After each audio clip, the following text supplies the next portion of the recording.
Secretary, you run this program. You had 105 Republicans say we need to get the money out. Well, Senator, unlike the please. Federal Reserve, I can't print magic money. Well, you sure as heck could call the OMB director and say this is a program that you have legal authority over. It is important. Matter of fact, as we talked about, President Trump, in many ways, I know he's forgotten this, but in 2019 became the godfather of CDFIs. When in the last Trump COVID package, he put $12 billion into this program. So I urge you, please, Mr. Secretary, pick up the phone and call. I know it would be difficult. I wouldn't.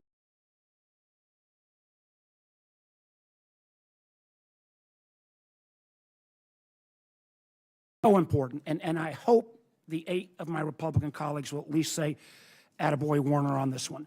Thank you, Mr. Chairman. I reserve my time back. I want to add, I know we're spending a lot, I feel like I'm in crypto hell.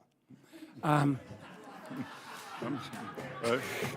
know, Cynthia, welcome to it, and God bless you, and you know, I think, and actually, and I really appreciate what you did on the stablecoins bill, and I think, you know, we got a lot of broad bipartisan support. At least many of us, I think all of my Republicans and many of my Democratic friends agree, we want these products built in America, crypto's here to stay, and we need clear rules of the road. And stablecoin was simple compared to market structure. But you have, one of the things that we see in crypto, and we are working our tail off, you can please, I think the chairman and I've spent, and Cynthia and others have spent more time on this than, anyway, I'm going to use up my time. But there are a lot of issues around national security that you have unique perspectives on with FinCEN, with the Secret Service.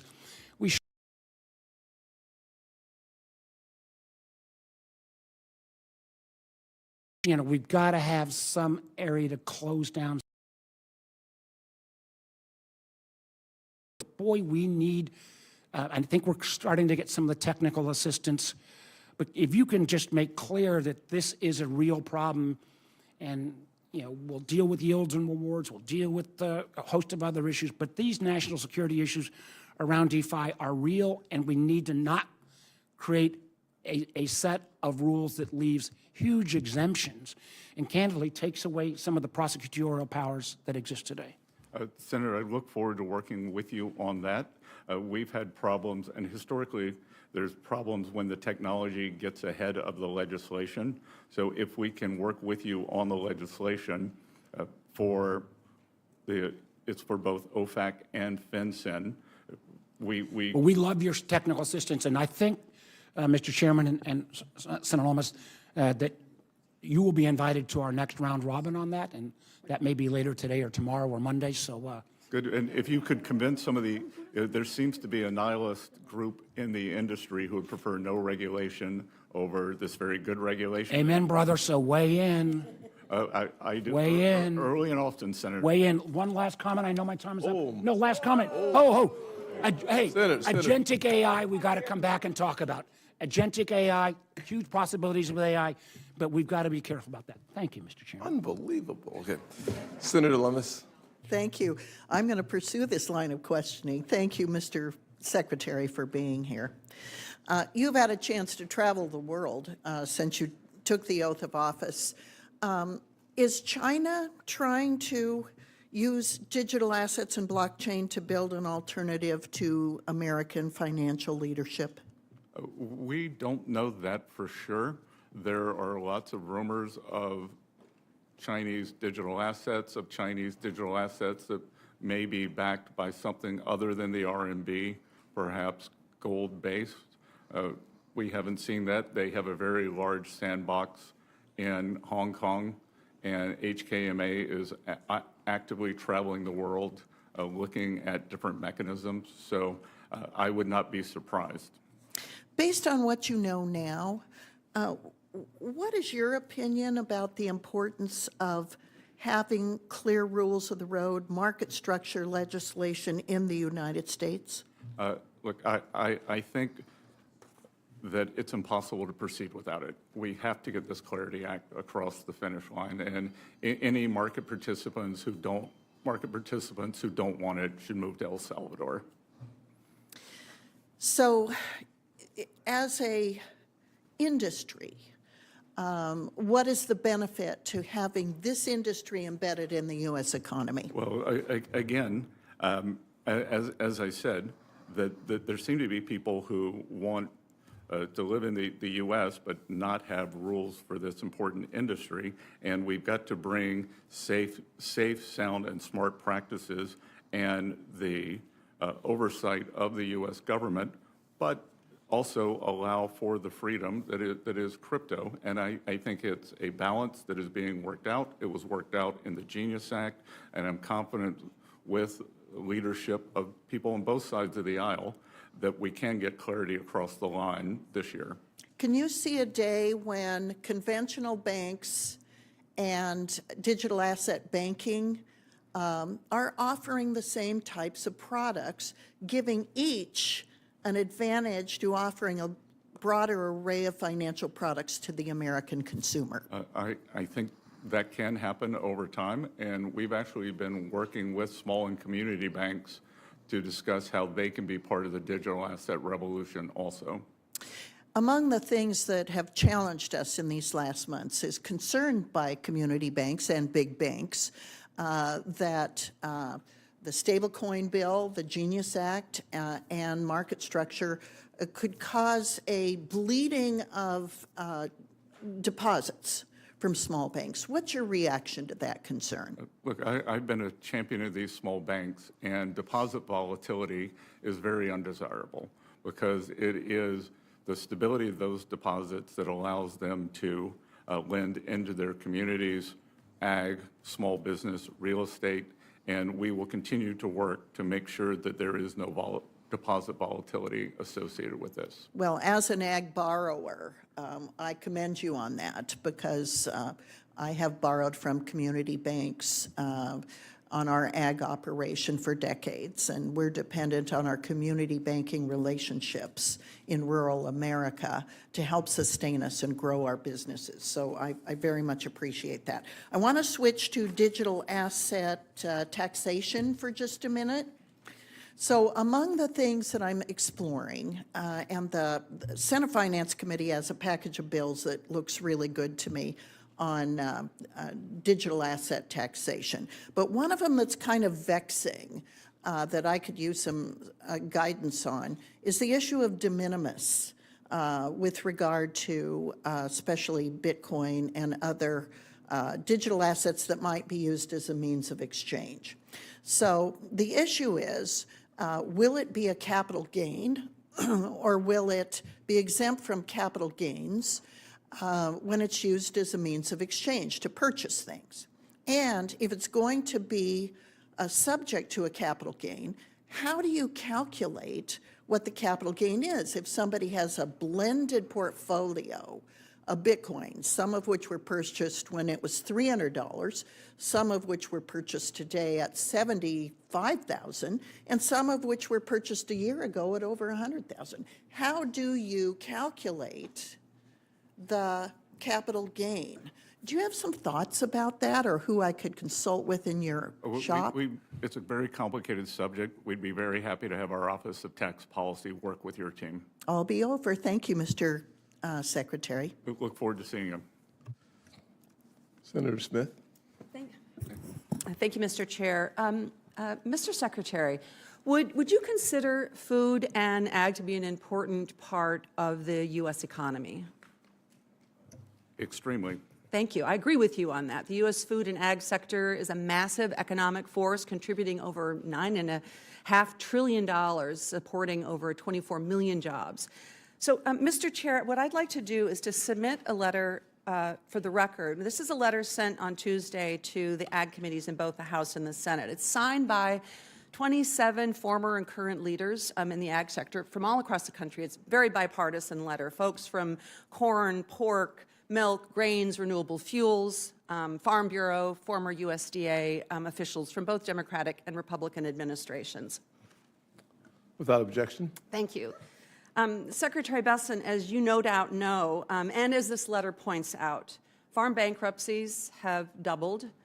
Barely half of all farms are profitable this year. The U.S. is running a historic agriculture trade deficit, which is a sharp reversal from record surpluses. And farmers are paying higher prices for everything, from health care to farm inputs, grocery, and utility bills. And I want to just read you a piece of this letter, which says, consider the impact of the China trade war on soybeans alone. In 2018, when the China tariffs were initially proposed, whole U.S. soybean exports represented 47% of the world market. Today, it's down to just 24.4%.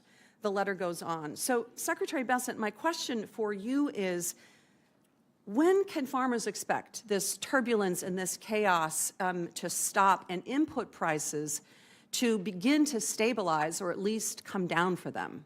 Well, Senator, as you know, input prices spiked under the Biden administration. And Secretary Bessent, when can we expect? Again, it's market-based, and as someone who, until the end of last year, was involved in the ag sector, I can tell you it was a record harvest. So it is a problem of abundance, but costs are up. We are working to bring the costs down. Input costs are up, I believe, Mr. Secretary, in large part because tariffs are driving those costs up. And this is causing massive uncertainty and chaos in the farm sector, which is really hurting many farmers in my state and around the country. Senator, it was very unfortunate that the Chinese decided to use our grape farmers, soybean farmers, as a pawn in trade negotiations. We have the administration's come out with a $12 billion package, and we have guarantees from the Chinese. They bought $12 billion of soybeans just since October. They are committed to buying, not 12 million tons. They will buy 25 million tons for the next 3 years to stabilize the market. But what is happening for farmers in Minnesota is this constant on again, off again, tariffs on, tariffs off. It is chaotic, it is confusing, and it is destroying our markets. And so it has nothing to do with the tariffs on. well, tariffs I think it off. has a lot to do, and these farmers, sir, it's believe that it CCP has a lot to policy. do with Trump tariff policy. I want to just, Mr. Chair, if I may, before I close, I want to link this conversation to some of the challenges that are happening in the ag sector and the larger economic challenges in Minnesota caused by the immigration action that is happening in Minnesota right now. Because the truth is that ag country is heavily impacted by this. This mass deportation plan is having a huge impact on the ability of farmers in my state to be able to get access to labor. And I'm talking about people who are here legally. And I know that my colleagues on both sides of the aisle that represent farm country understand you are hearing this from your farmers and ranchers as well.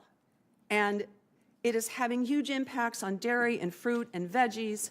It is a major problem, not just in the farm sector, but all across my state, where just in Minneapolis alone, separate from agriculture, small businesses are losing an estimated $20 million a week because of customers just not being able to show up, being afraid, workers being unable to go to work because they're afraid of going out. The bottom line here, colleagues, is that this mass deportation plan was supposed to go after the worst of the worst, but what's really happening is that these poorly trained and aggressive agents are breaking families apart. They are hurting children. They are separating from their families. They are targeting and detaining and arresting people that have done nothing wrong, and that is morally reprehensible. And Mr. Secretary, it is reprehensible that you would blame Alex Preddy, a U.S. citizen, for his own death, shot in the back by these federal agents. Never blame Time's up. Thank you, Mr. Chairman. I'd like to just respectfully respond to my colleague and give you an opportunity to actually respond as well, Mr. Secretary. When I look back over the last 4 years of the Biden administration, it was failed policies for our agriculture industry. Number one, President Biden walked away from the trade deals and the trade gains that President Trump had gotten for our ag industry. Number two, with record high inflation, it hit our farmers worse than anyone. Both the war on energy of the Biden administration, plus the amount and the payment of equipment, plus the fact that input cost had literally been frozen, and the Biden administration failed to pass a farm bill, didn't even try. So here you had record high cost with energy, equipment, labor, inflation, and then you cap what they can make. And I don't remember one person on the other side of the aisle saying, let's move a farm bill. Let's help these people. Let's drive down energy cost. And so I would just like to say, Mr. Secretary, I feel like our ag industry is at the forefront of what we're looking at right now, and I would like to give you an opportunity to respond. Well, one of the things I will respond to is that in my first meeting with my Chinese counterpart, the vice premier, I asked him, under the phase one purchase agreements, they were actually exceeded in 2020, signed in January 2020. The level of the agreement was exceeded every time President Trump has spoken with Party Chair Xi. He suggested he buys more soybeans, and slowly that tapered off. And we said, why? He said, Biden didn't enforce. Biden didn't enforce the purchase agreements. Yeah, walked away from it. So speaking of something else we walked away from in the Biden administration was actually being tough on Iran when it came to sanctions. I appreciate the maximum pressure strategy that President Trump has gone back to. I'd like to ask you, what more can we be doing as we see us place pressure on the Ayatollah, who is no friend of the United States of America, and as we see what he is doing to the citizens of his own country in the streets? What more can we be doing to make sure that we are placing the pressure that we need to on the greatest state sponsor of terrorism, and that is the Ayatollah and Iran? Well, what we can do at Treasury, and what we have done is created a dollar shortage in the country. At a speech at the Economic Club of New York in March, I outlined the strategy. It came to a swift and I would say grand culmination in December, when one of the largest banks in Iran went under. There was a run on the bank. The central bank had to print money.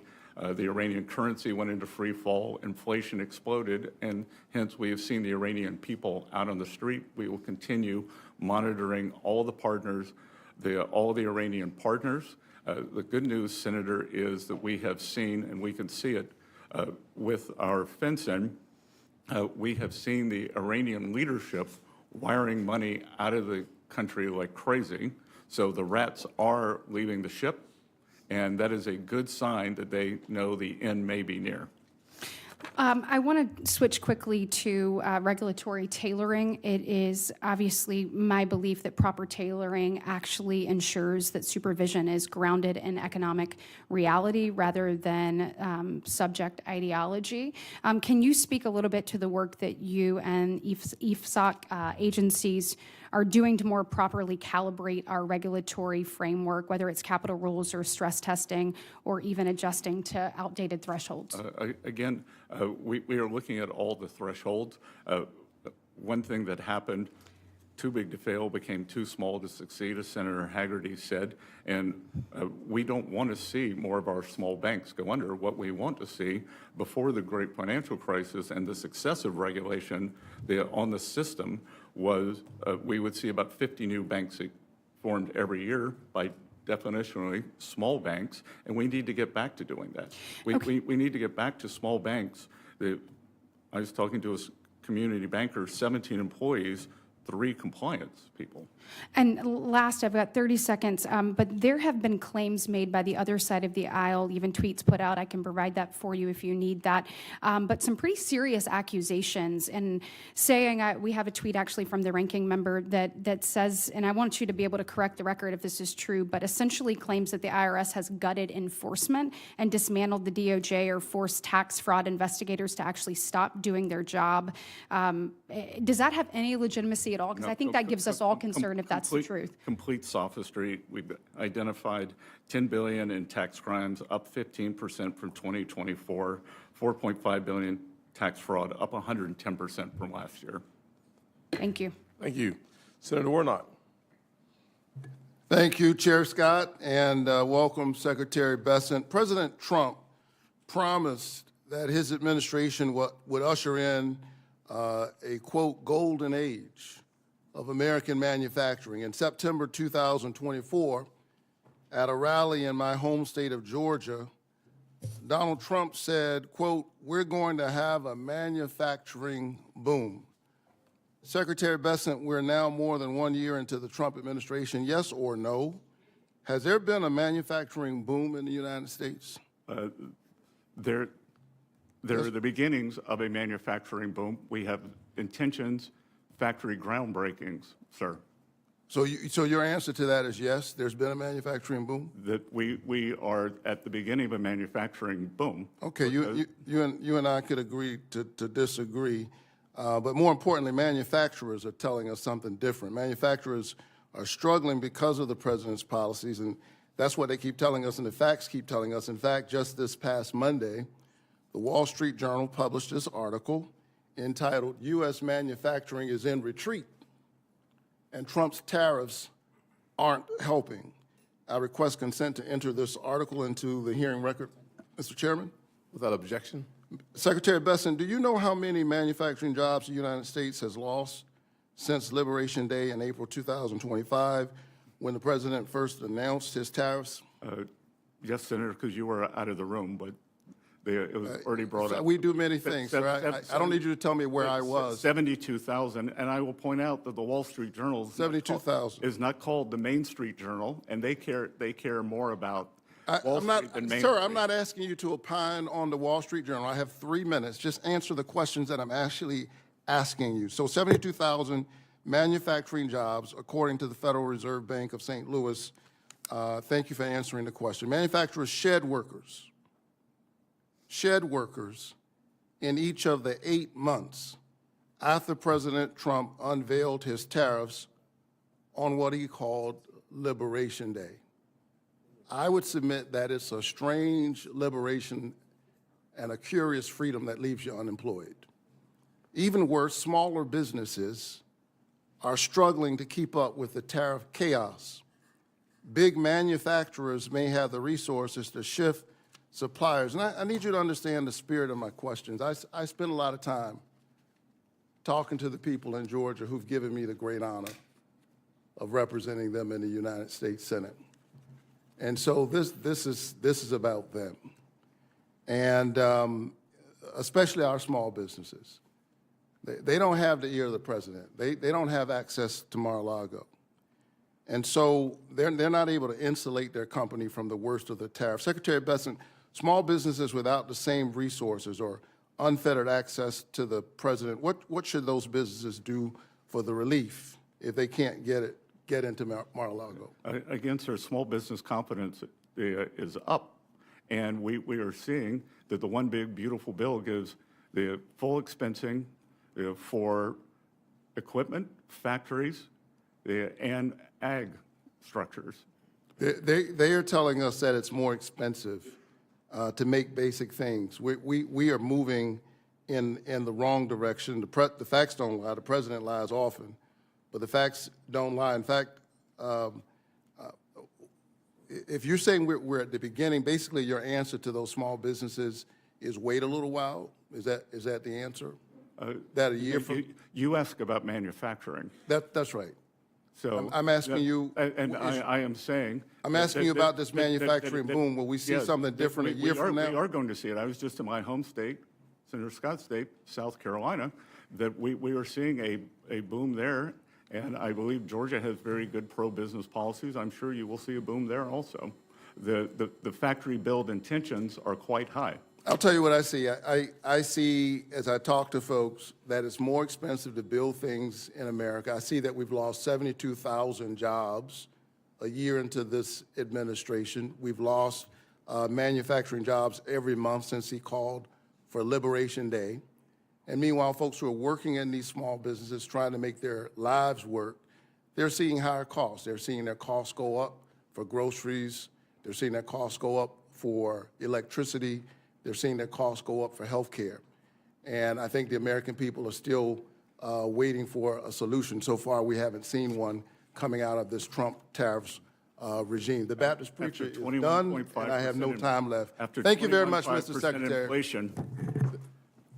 Senator Ricketts. Thank you very much, Chairman Scott and Ranking Member Warren, for this hearing, and Secretary Bessent, thanks very much for being here. Appreciate it. It's good to see you, Senator. Good seeing you. And I want to thank you and commend you for updating the 45Z clean fuel production credit. That is very important, so thank you very much for getting that out.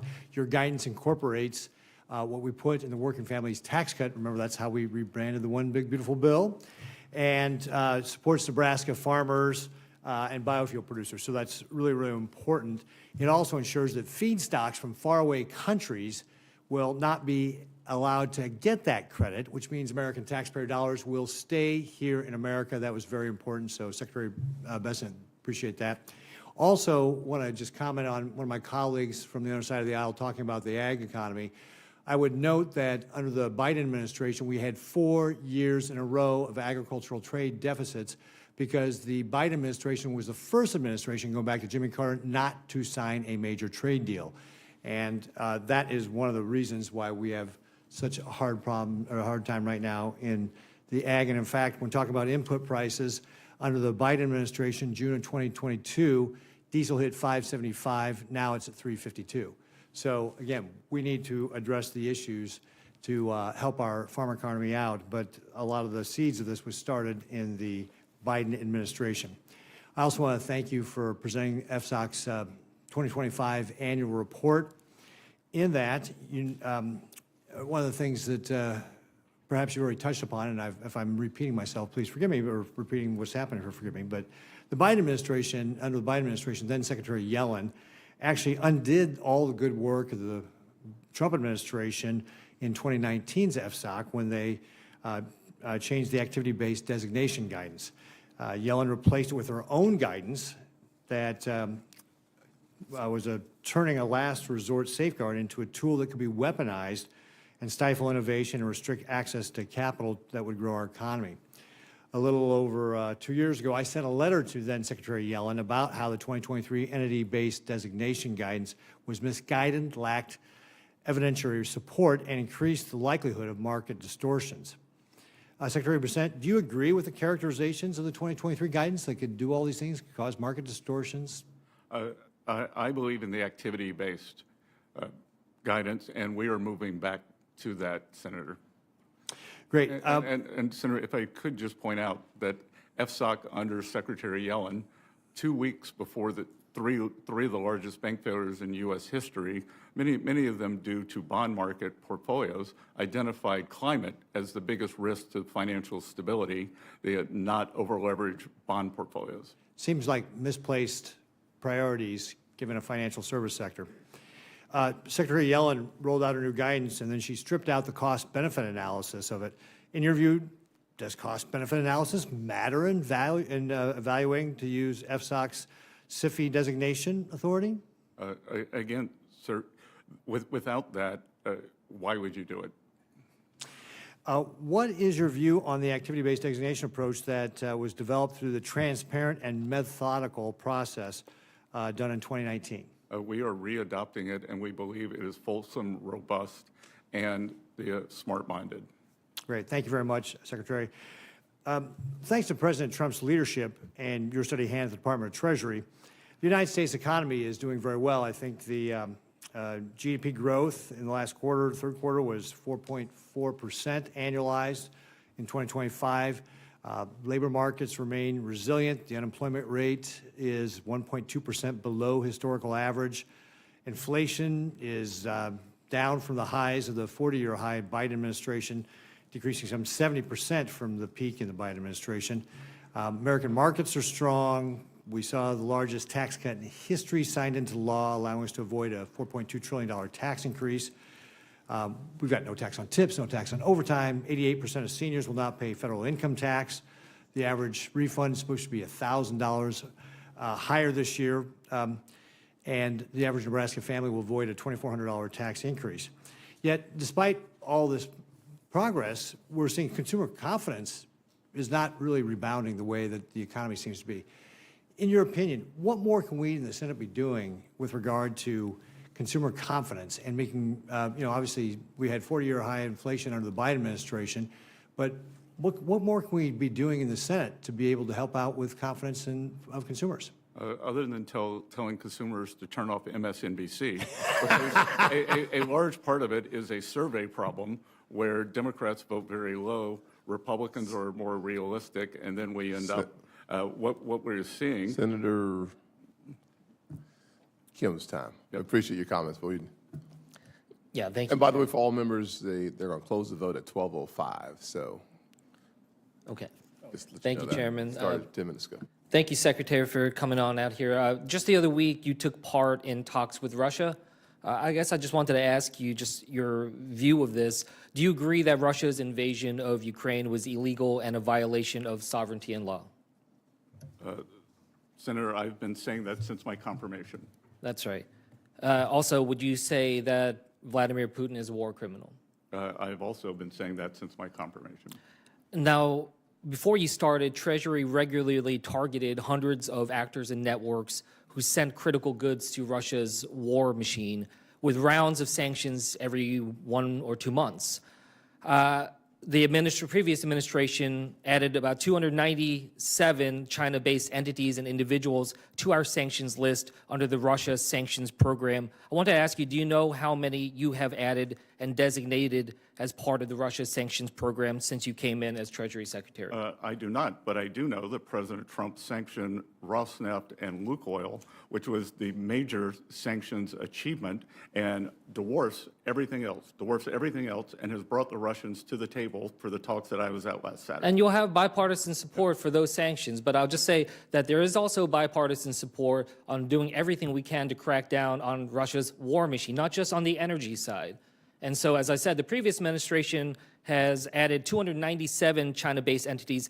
This administration has added 0. That is the number 0. So I just urge you. The previous administration was extremely weak on sanctions, and it was on record as saying that they did not want to increase energy sanctions because they were worried about the midterms, worried about the failed election of Vice President Harris, and in a display of cowardice. I'm not asking you about that right now. But on the way out the door, Jake Sullivan raised some of the energy sanctions. President Trump took the most bold action. So we have done more. I'm than asking you anyone. here, can you commit to this Congress that you will take action to sanction Russia's shadow fleet?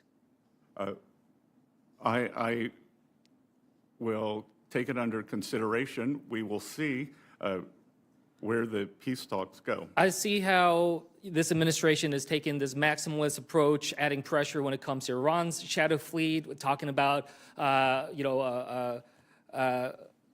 cutting off Venezuela's ships. I think that there needs to be consistency here. And again, there is bipartisan support for this. I wanted to just switch gears. Would you agree that money laundering is a national security threat to this country? Yes, sir. Now, with Binance founder Zhao pleaded guilty to violating anti-money laundering laws and was sent to prison, Binance then injected billions of dollars into Trump's family business, World Liberty Financial, and Zhao asked for a pardon and received that. I just wanted to ask you, is that a conflict of interest in your opinion? I am unfamiliar with any of that. I wear many hats. The pardon hat is not one of them. I'm just asking, do you see it as a conflict of interest, though? Again, I'm not going to respond to that. When you had the Russia talks, was Jared Kushner a part of the Russia talks? Yes. What is his official role in the U.S. government right now? I believe that he is a special envoy. So you believe that he has an official position and that is not a unpaid volunteer position? Sorry, I believe that it is not an official position, that he is designated as an interlocutor as we bring many people into the talk. I just raise this because this is the problem that we're seeing right now when it comes to these conflicts of interest. We see the Trump family getting involved in different roles, even though they don't have official positions.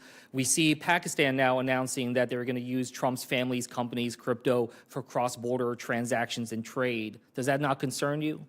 Again, I'd be especially interested to hear if you have any information of why Mr. Kushner is conflicted in the Russia talks. Look, what I'm saying is that if he So, wants to be, is if he- he wants to participate in that, he should go by the same financial disclosures and getting rid of conflicts of interest that every other senior government official, including yourself, have to go through. And look, I'm just saying that when we're seeing Trump pardoning Binance founder Zhao, when seeing instead investigating Jerome Powell, when we see that Trump is now suing the Treasury and the IRS for $10 billion, he even said, I am supposed to work out a settlement with myself. That's what Trump said. Do you think that that is a conflict of interest? That is a Justice Department issue. No, it is suing your department. The Justice Department represents Treasury. I would suggest you contact Justice. With that, I yield back. Senator Kramer. Thank you, Mr. Chairman. Thank you, Mr. Secretary, for being here. And let me say, I'm sorry you're no longer a North Dakota farmer. You were a good one, and we were sorry to see you go. So I'm going to really shift gears here and talk about something that truly is bipartisan, and that is the adoption tax credit. And I know you wake up every morning thinking about it, but and I'm just going to ask you to look into it for me. But during last year's Working Families Tax Cut, the reconciliation package, we took a version. We altered the adoption tax credit a bit to include making it partially refundable up to $5,000. And previously, up until 2011, there was a refundability of part of the credit. The adoption tax credits always had this carry forward provision that allowed, of course, families to carry over unused portions into the next tax liability. Our intent in the Working Families Tax Cuts was for the carry forward to be eligible for the $5,000 refund as well. And the JCT actually included that in their score, again, which sort of validates the intent of Congress. However, the IRS is interpreting the language to mean that the carry forward is not eligible, affecting, of course, the adopted families from 2020 through 2024. What the IRS did is they interpret the effective date of December 31st, 2024, the same way Congress intended. But there's a big difference now between Congress's intent here and the IRS's interpretation of it. I don't believe it was the administration's intent to make this what I believe to be a mistake when the president signed it into law. So I just wanted to bring it to your attention, mostly to highlight it and then to see if you'd be willing to look into it for Yes, me. Senator, I believe you're referring to the section 7402. And my tax office is very happy to work with your staff. I look forward to that. And the underlying bill that created this language is very bipartisan. Our colleague, my good friend Amy Klobuchar, and I co-chair the Adoption Caucus, or the coalition, and work on these things closely together. So we'd love to work with you. Okay, on another matter, yesterday, in the House, my friend and colleague Bill Huizenga, Congressman Huizenga, talked to you about the 3% budget resolution bill that he has. I'm leading that resolution over here in the Senate. The goal of it is to establish the goal of reducing the federal deficit to 3% of GDP. Now, you referenced in your opening statement, I noticed that it's already been reduced somewhat to 5.4%. And one of the ways we can grow out of a deficit, or we can get out of a deficit or reduce a deficit, is by growing out of it. But I'd like to work on both sides of the ledger with you a little bit, because you have said that we don't have a revenue problem, we have a spending problem, and I absolutely 100% agree. So maybe you could just speak for the remaining time, although I would love to translate productivity sometimes as a result of efficiency, which might be a little bit of a workforce challenge, but that's another whole longer story. But speak a little bit to that goal. Is 3% by 2030, which is what our resolution do, is that realistic? So, Senator, my target is for something that begins with a 3 by the end of President Trump's term.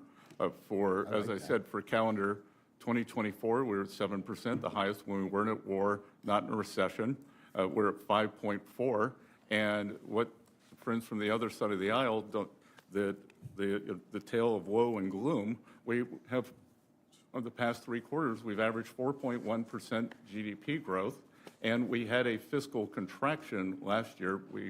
They have brought down the spending, which is one of the reasons our bond market did well, so we're at 5.4. And as we move that down, we will see the economy improve, and everyone could go to the Treasury website or the X account. I'm old school. They can go to the X account, and they can see a study by MIT that shows that the budget deficit that was blown out in 21 and 22 created the great inflation of 22. So as we bring down government spending, it will bring down rates and bring down inflation. And at the productivity growth levels we're at right now, I mean, who knows how quickly we can get out of it. I think we're in an exciting time that could be like we saw in the 90s. I agree with you. We're at the beginning of the boom. I yield back 2 seconds. We'll take them. Thank you, sir. Senator Gallego. Thank you, Mr. Chair. Secretary Besson, thank you again for being here today. We kind of touched on this earlier. In addition to being Treasury Secretary, you are serving as Acting Director of the IRS. So following up on Senator Kim's questioning, so you are fully aware that the President is suing your agency for $10 billion. Yeah. We would agree. Would you agree that $10 billion is a good sum of money? Yes, sir. Where would that be cut from? Let's say for some reason he actually wins that lawsuit. Where would that $10 billion come from? Again, it would come from Process-wise. I'm not asking like your opinion whether it's right or wrong. It would come from Treasury, It comes from Treasury, which comes from the general fund, the Treasury General Account. so taxpayers. Yes. Thank you.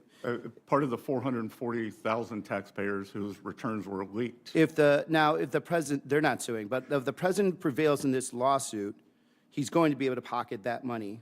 My question is the president, has anyone in the president's office talked to you about this lawsuit in any regard? They have not, and the president has said he will donate the proceeds to charity. You may have missed that. So no one at all has discussed this to you whatsoever? No, Okay. sir, and the president said he will. Have you received, I didn't ask any more donate the questions. Have you proceeds received to any charity. advice from Treasury's legal division about how to handle this potential conflict? This is a Justice Department matter. They represent Treasury in it. as Have I said someone from the earlier. Department of Justice actually come and talk to you saying that this is their purview and you need to stay out of it? Or who has discussed to you what is your role in this? Our general counsel, who's sitting behind me, has told me that it is a Justice Department matter. The Justice Department defends Treasury in matters like this. Okay, so it has been discussed with you. Do you have any final say at all in the process of this? Or is the DOJ just going to instruct you to cut a check and or settle and you have no independence to actually make a decision whether or not the president deserves $10 billion? Again, that is a DOJ matter. And so the DOJ will entirely make that decision whether or not the president should receive $10 billion. You have no say at all. Correct. So you would just have to write the check if you were told to write the check. Correct. And you would write the check willingly if you were told by a DOJ to the president. I will follow the law, Senator.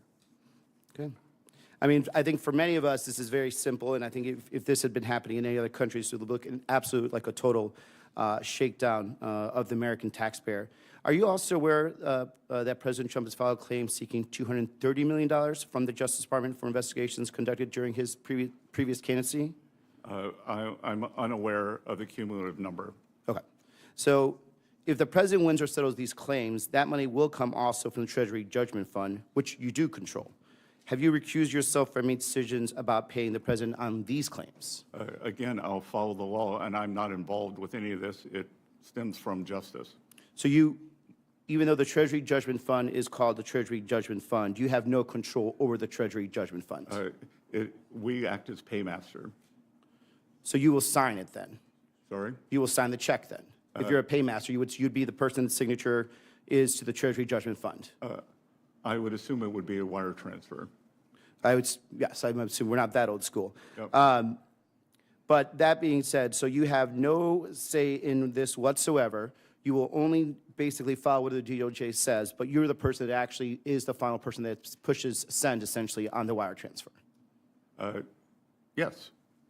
And even if you feel or that it is unjust, the fact that this president is basically plundering U.S. taxpayer dollars, you will still hit that send button. Even if I believe that 6103, the IRS tax code, was violated and 440,000 taxpayers were leaked. So by Mr. Littlejohn. back to this other thing. So now, do you believe, though? I mean, do you understand why some of us see a problem with that? And let me ask just a very simple question. Do you work for the President of the United States? I work for the American people, So can the President fire you? or he can, He can fire you, correct? yes. So isn't it a conflict of interest that you're going to be making these decisions and the President has full power over you? I think you're confused, Senator. I am not part of the decision. Well, you're certainly a person that send on the wire transfer, and I think that's why there's a lot of that people is that are not- actually that is not part of do the not decision. trust and do not trust the Well, President's I actually guess you looking were out his best saying- interest. I guess you were saying that I'm controlling the time here. obeying the I'm law controlling. You're not obeying the law. You're So, plundering yes. U.S. taxpayer dollars. Obeying the Plundering law U.S. is the taxpayer dollars. Obeying the Plundering law is the taxpayer dollars. decision. Floundering. Thank you. I yield back. Senator McCormick is now recognized. Thank you. Mr. Secretary, welcome. In Pennsylvania, we're fortunate to have abundant energy resources, as you know, when you attended our summit, a skilled workforce, and world-class universities. The pro-growth policies of President Trump have enabled the Commonwealth to capitalize on this optimism and investor confidence, and it's attracted billions in investment and spurred growth. The working families' tax cuts are set to deliver more than $600 billion, a new relief to the middle class. And still, there's more to be done. Permitting reform, for example, would unlock billions, perhaps trillions of dollars that sits on the sideline right now. And so, Secretary Bessent, would you talk for a minute about permitting reform and how important those reforms are to unlock additional growth beyond the fantastic growth we've seen so far? Well, as I've often said, Senator, the President's economic program is a three-legged stool: trade, tax, and dereg. And permanent reform is a very important part of the deregulatory agenda. And as we've seen, more supply also pushes down inflation and increases economic growth. I think it is the deregulatory agenda is the most unsung part of the President's agenda. Yeah, I couldn't agree more with that. And, you know, there's going to be a big push, I think, from the Senate. There's already been legislation in the House. And, Mr. Secretary, looking forward to your support for a permitting reform package, which I think could really stimulate further the President's agenda. Second question, the working families tax cuts also created Trump accounts, a new tool, creative, sort of really remarkable moment to support families and build wealth for the next generation. Can you talk just for a minute about the motivation for the program and what do you think this is going to be able to accomplish? Senator, 38% of American households do not have any exposure to the U.S. equity market. So for the next 4 years, as a $1,000 seed investment are made to all newborns, it will bring them into the system and set them on a path. There can be contributions from family members, from employers, from philanthropies, from philanthropists, and we believe that over 20 states will do this. So it is going to, over time, allow all families to have a share of the great American innovation and growth economy. You know, as people I meet in Pennsylvania hear about this and understand what it means for their kids, their families, I mean, it's a really incredible step, and I hope it's something we can really formalize and make part of not just this great administration, but future ones. Well, I think too, Senator, and thank you for your leadership on this, that I have been a longtime advocate of financial literacy, and I think that this will be a real-time experiment in financial literacy as the families, as the children are able to look at their accounts on their phone and be part of this growth. I think that it will become very real and engaging for them. Yeah, I agree. Final question. As you know, that the trajectory of U.S. debt is unsustainable. Net interest payments alone account for 14% of total government spending, and higher debt levels combined with high interest rates put upward pressure on the cost to service our debt. Further, $10 trillion of government debt will mature over the next year and roll over, which is a third, a little less than a third, I guess, of debt outstanding. Can you discuss briefly the conditions in the U.S. Treasury market and the trends you're monitoring as we enter this period? So, Senator, thus far the market has been very resilient. We've had some of our best auctions in a long time this year. We're seeing very good foreign demand. But as you said, the trajectory, we have to get it back under control. As I talked earlier, we need to get back to something with a 3 in front of it in terms of deficit to GDP. Reason I came out from behind my desk was I was worried that many people, especially as Vice President Harris was campaigning, wanted to go into a European-style social democracy, low growth, raise taxes, growth lower, more taxes, unsustainable debt. So that's why at FSOC, we are focused on growth as as desirable, but also a lack of growth as a financial stability risk. Good. I don't have time for a final question, but I will just say I want to compliment you and the administration and OFAC in particular for the maximum pressure campaign on Iran and what that means for supporting freedom in Iran. So thank you for that. Thank you, your team. Thank you. Senator Blunt Rochester. Thank you, Ranking Member Warren and Mr. Secretary, for your presentation of the 2025 annual report. Mr. Secretary, in your testimony, you talked about avoiding, quote, regulation by reflex and focusing on growth instead of reacting to every potential risk. You say FSOC is, quote, tuning out the white noise to concentrate on the issues that matter most. From my constituent calls and emails and conversations, I know for most families, they don't experience economic policy as white noise. They experience it through higher rent, higher medical bills, higher grocery prices, and just worrying that the next bill or price increase will push them over the edge. And it's why the Financial Stability Oversight Council's job is so important and why it can't wait until markets break. Its job is to spot problems early before families pay the price.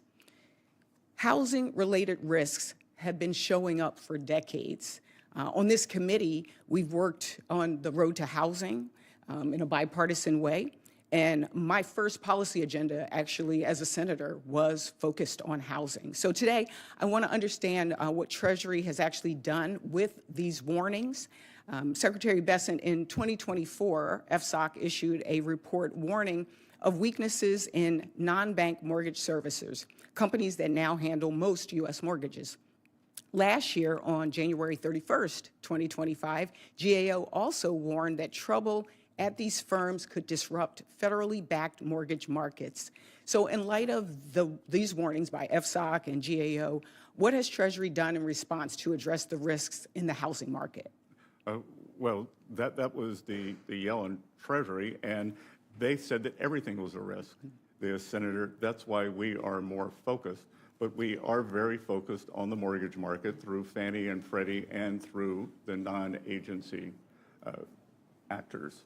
So is Treasury's position that this was overstated, this risk was overstated, or?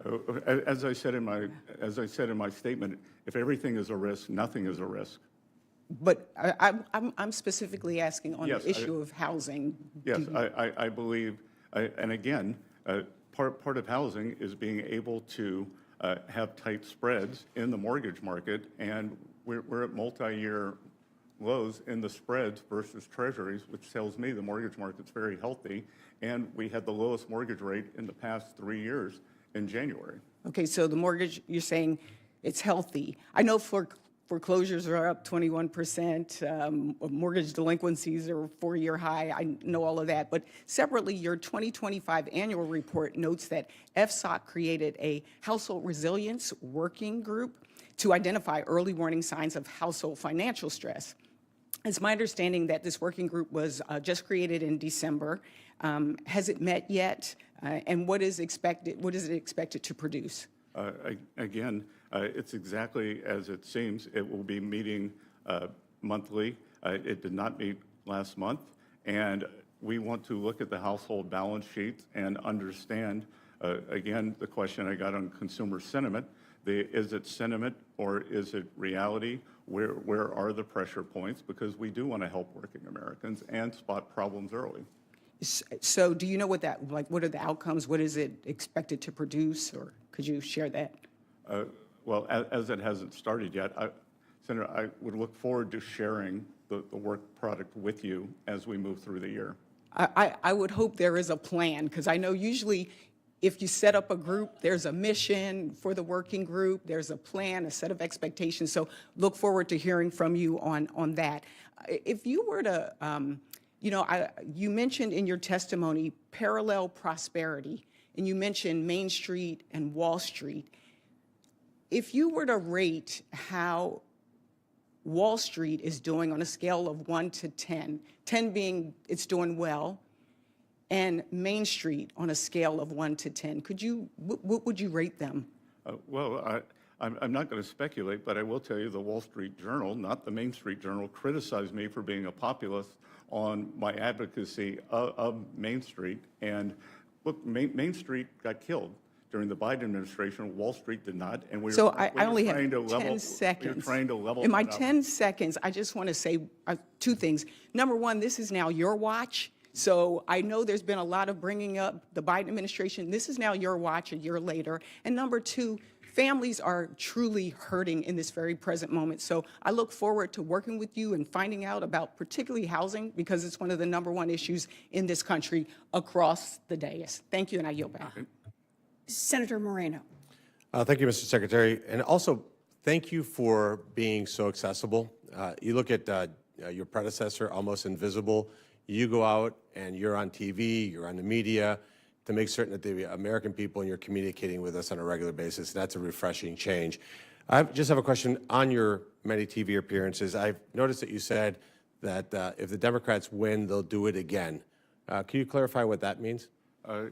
Yes, we saw a spending surge during the Biden administration, a blowout spending, and again, the deficit to GDP numbers blowing out, which according to MIT studies, the spending was responsible for the inflation surge.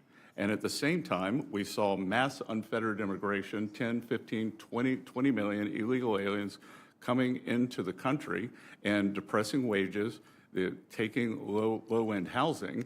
And a study from Wharton showed that much of the low-end housing inflation, especially in rents, came from the 20 million new arrivals. The law of supply and demand that applies both for housing and for suppressing wages. So I would say, when I talk about that, there will be blowout spending, which will lead to inflation, and then the border will be reopened. So clearly, this deportation effort, especially the self-deportations, is going to lead to lower housing prices, and we've already seen it, correct? We have, and rental properties are ranked A through D, and D and C properties, we are seeing a substantial decrease. But what we're also seeing is because of the supply that is coming on, we're seeing a decrease in rents nationwide. As I said earlier, True Inflation, an agency that uses a basket of gathered real-time inflation measures, is now below 1%. Yeah, and speaking of that, so let's talk about that real quick, because there's things that obviously federal policy impacts. And so an underlying cost to a lot of these key baskets of goods is the price of gasoline. What's happened in the last 12 months? Well, price of gasoline is down substantially nationwide, and we expect it to continue going down. Also diesel, which is an input for farmers, for truckers. So energy feeds into everything, whether it is food cost, whether it is manufacturing, and again, more supply and being on the side of the energy industry has resulted in lower prices. And the same thing can be said about the question you got at the beginning of this testimony about groceries. Eggs is an underlying ingredient in a lot of foods. What's happened to the price of eggs in the last 12 months? Well, the price of eggs is down substantially. The president had to wear that for a few months, and then the price of eggs collapsed thanks to a lot of measures taken by ag under his direction. But of course, we don't hear about egg prices anymore. I will say, in my hometown, Senator Scott's hometown, I've noticed that the egg surcharge has gone off the menu. Right. In the diner we both like. Right. So but there's some things that the federal government can't control, and we had a conversation about electricity prices. What state would you surmise, I'm not trying to quiz you here, but what would you surmise, which state has the highest cost of kilowatt hour Well, in the country? California has the highest cost in everything, the highest taxes, the highest homelessness, but Believe it or not, Massachusetts wins this one at 31 cents per kilowatt hour. Ohio's at 17. Well, and so a lot of that, wouldn't you agree, Senator, Mr. Secretary, that a lot of that is state policies, the policies initiated by those states? a huge amount of state policy, and whether it's Kathy Hochul, governor of New York, blocking pipeline, whether the decision in New York, the sitting next to the Marcellus Shale, will not allow gas in, and the pipelines to New England or down from Canada. New England has made the decision to deindustrialize. Even when I was a college student, Connecticut was a hotbed of small manufacturing. Well, and again, let me just say from an Ohio perspective, we're happy to provide low-cost energy to New England. Would you be surprised to know that Massachusetts also has twice the core inflation as the national average? I wouldn't, and seeing the statistics for how many people are leaving the state, I understand why. So, in conclusion, you'd like to see states do more of the things that states like Ohio do and less like the things that states like Massachusetts do. And the last thing we want to do is take those policies and make them national. Would you agree? I agree, sir. Senator Alsobrooks. Well, first, I want to thank Chair Scott and Ranking Member Warren for holding today's hearing. I certainly want to say to you, Secretary Besson, thank you for being here today to discuss our economy, which is very much on the minds of Marylanders. Before I get to my questions, I want to make a quick comment on market structure legislation. Mr. Secretary, I speak for many of my colleagues when I say that we really want to get to a good bipartisan bill. We want to get it done. And I've appreciated working with your team, both during the Genius Act and market structure process, and really appreciate their attention to the issue of stablecoin paying yield and interest. I am confident, feel really good that we are going to get a bipartisan compromise that protects innovation and our community banks. And I really encourage your continued work on that issue. Now, the 2025 FSOC report confirms that 60% of small business loans and 80% of agricultural loans come from community and regional banks. And I am very proud to be partnering with Senator Hagerty. He and I have a piece of legislation to increase stability for businesses and their customers by expanding the deposit insurance available for business checking accounts. And so I join many Maryland business owners, credit unions, and small banks who believe a targeted expansion of deposit insurance could strengthen confidence in our financial system. The first question everyone wants answered about changes to deposit insurance, and it's a valid one, is who pays for it? I'm committed to working across the aisle to make sure that we get this right. And I asked your colleagues, FDIC Chairman Travis Hill, about cost and benefits in October. And Chairman Hill testified that a targeted expansion of deposit insurance would likely not increase deposit insurance premiums on small banks, and that any increased premiums on large banks would be small or immaterial. Do you agree with Chairman Hill? And more broadly, will you explain to the committee why a targeted expansion of deposit insurance can strengthen our banking system and boost business and consumer confidence? Senator, I want to thank you for your partnership on Genius, on Clarity. I am hopeful that we can get that across the line this spring. And I've been an outspoken advocate for small banks because they are Main Street. We've seen 50% of our small banks disappear since the great financial crisis, and I believe that is one reason Main Street has lagged, and a large part of that is overregulation. But another part of this is moral hazard, that during times of financial stress, like in March 2023, there's deposit volatility, deposits flee banks because they believe that whether it's the 3 largest, the 7 largest banks, that there is no risk of loss. But if they stay with the community banks, and I've met personally with more than 200 community bankers, spoken to 1,000, but the 200 I've met with tell me they could have clients for 50, their families had them for 100 years, and the money goes to Wells Fargo and doesn't come back because exactly what you said, because there wasn't one business checking account that normally a payroll account. They say, I just can't lose this money.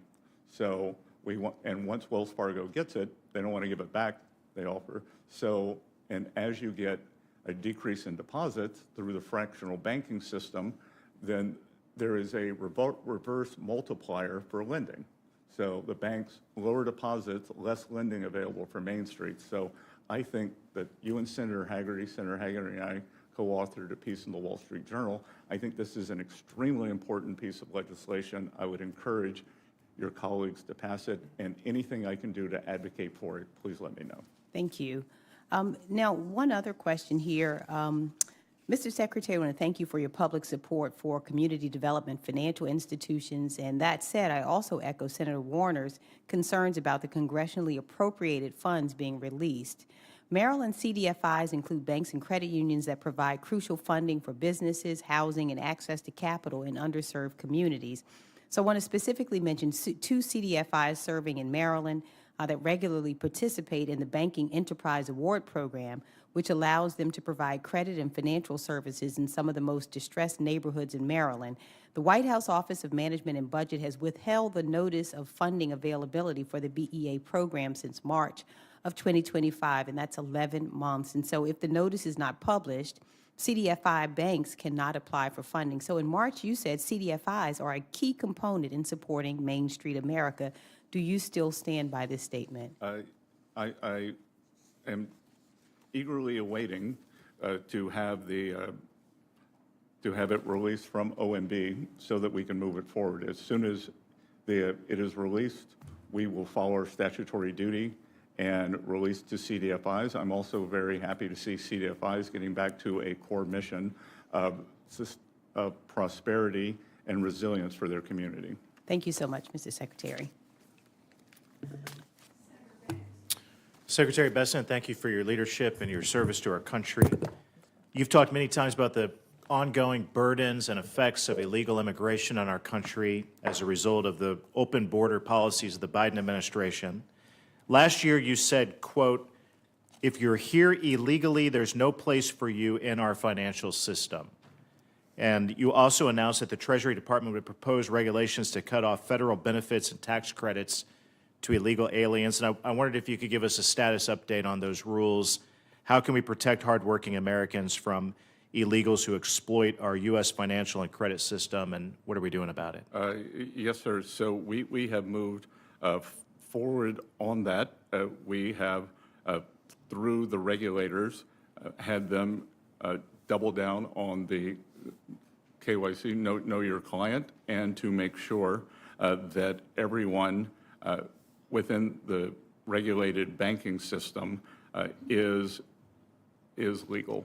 The other thing we have found out, and we saw it in Minneapolis as the hotbed of waste, fraud, and abuse, is outside of the banking system in money service businesses that a lot of money being wired out of the country, we don't know where. So this is a vulnerability we spotted in our system, and we are cracking down on that. We've also cracked down at the southern border because we've found that lots of cartels are using or money laundering there, and we've done that in a targeted basis rather than increasing cost to all banks. Is it your sense that it's working? Yes, sir. And what else can we do? Look, we are considering a re-underwriting of the clients.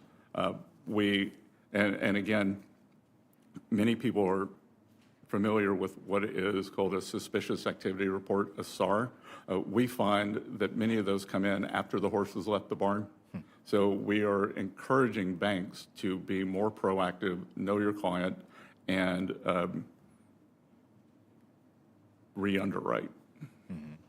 Can you give us maybe an education a little bit about why all this matters? How does it affect my dad, retired factory worker in Fort Wayne, Indiana, the cost of illegal immigrants in our financial system and the credit system? Just give us a lesson on why it matters. Well, again, it creates instability, and it also creates, we've seen, I cited it earlier today, we've seen there's a Wharton study that shows that it increases rents for working Americans.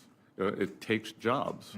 So we could think that if we look at household resilience for working Americans, they got clobbered because law of supply and demand applies that for low-wage earners, as you increase the workforce by 10, 15, 20 million in a very compressed period, then you're going to see the wage decreases.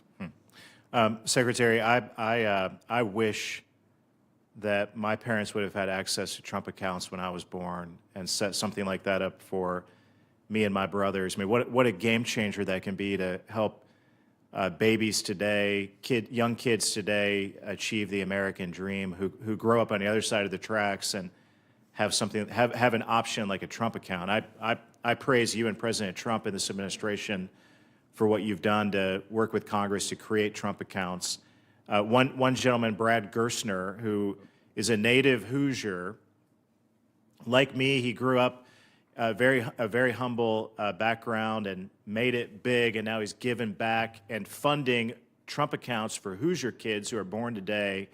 And I know it's going to make a big difference for the next generation of kids. One thing I worry about, though, are politicians down the road who want to regulate those accounts, or they want to put restrictions or rules that prevent those accounts from growing. What can we do to protect this great vision today to make sure that politicians later don't ruin it? Well, I think it's two things.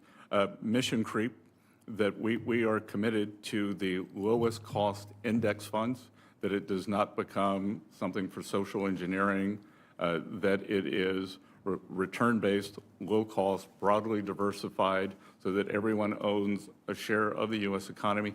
And, Senator, I think the more that people become invested in these, the smaller the chance for meddling is, because I think they will be adamant. Thank you for your leadership. I yield back.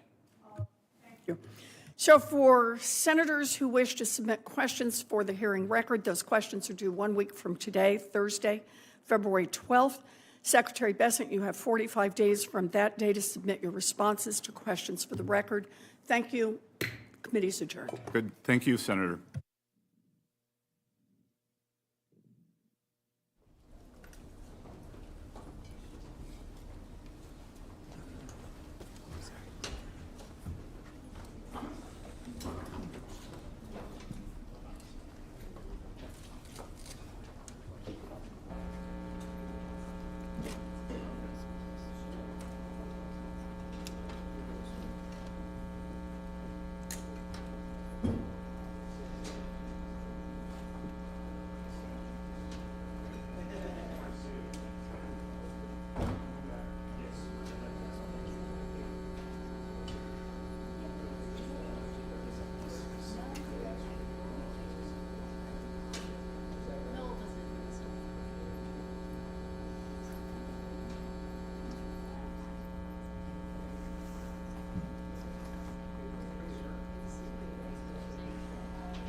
Check 1, 2, 3.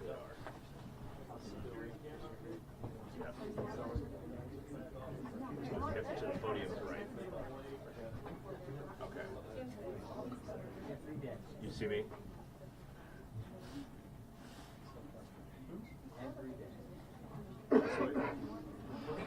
Other way, this way. Okay, got it. Yep.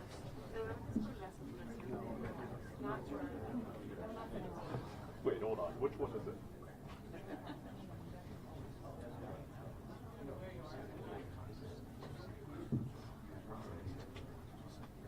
Yeah. Understood. Understood. Yep.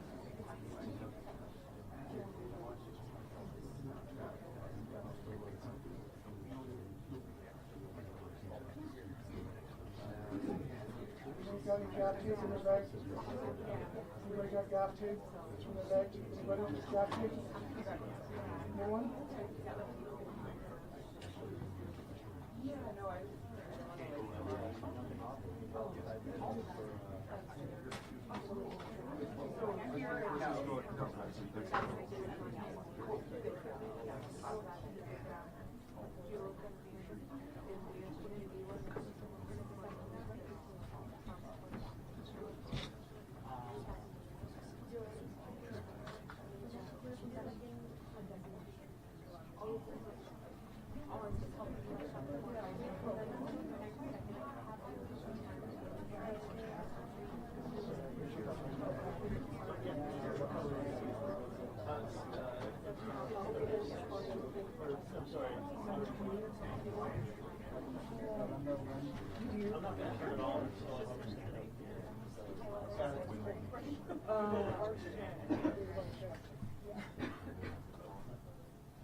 Good. I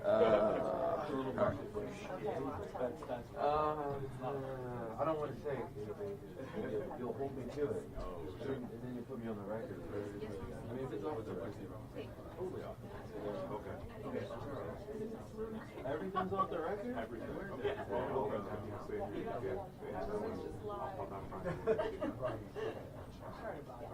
Yes. Do we have any idea who might be speaking besides Sheriff? I'm about to tell you right now. Yeah, thank you. Yeah, no problem. I mean, I'm not thinking, but Eric.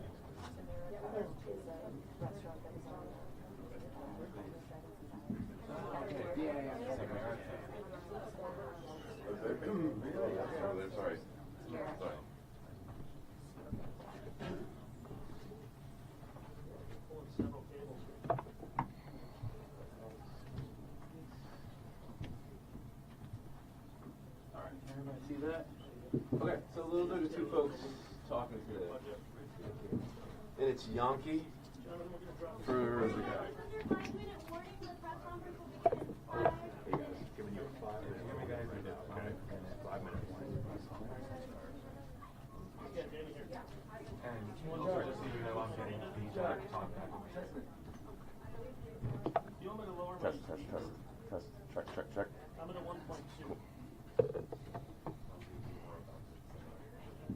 Oh, yes, they changed it.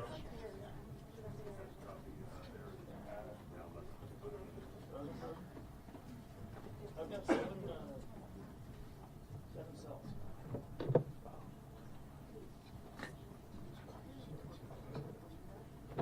Yeah, I'm at 4,200 kilobytes.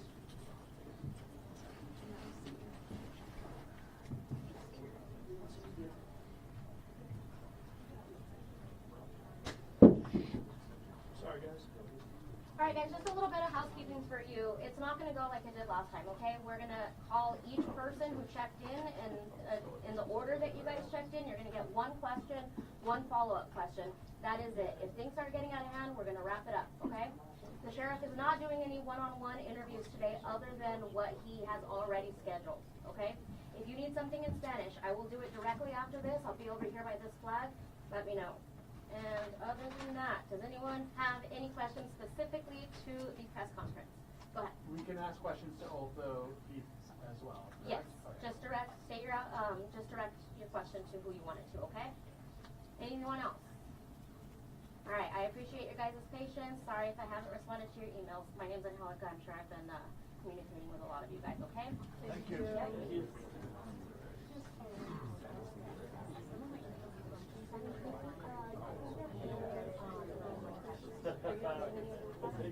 Oh, no, I remember this. I may have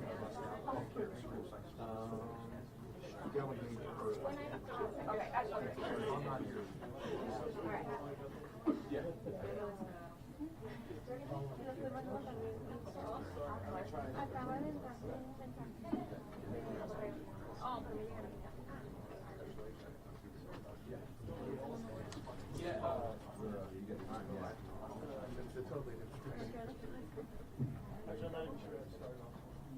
I'll start in 1 second. Is everyone pretty much ready to go? Because we are. Yes. Yes. Cool. Everybody's good? Coming in soon. Anybody need a white balance? Anybody need a white balance? Anybody? Coming in soon. I'll be in a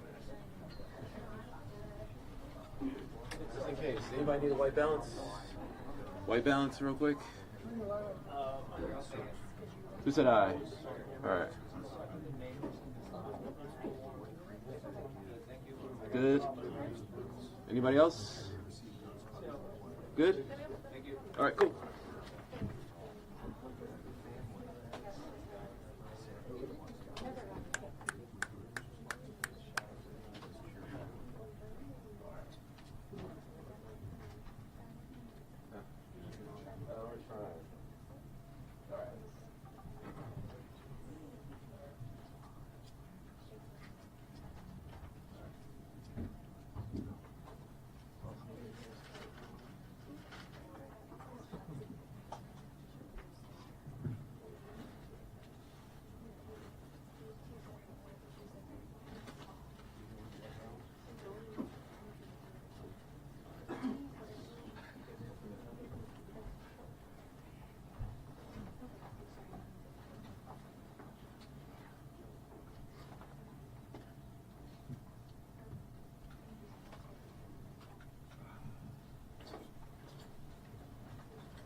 And I don't know if you want to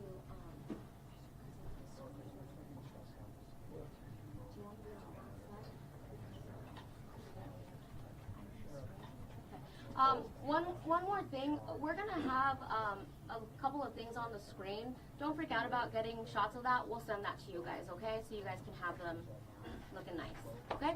Thank you. Yep. If anyone is not on the email list, please email me. It's gonna be pcsdpio@sheriff.fema.gov. Okay?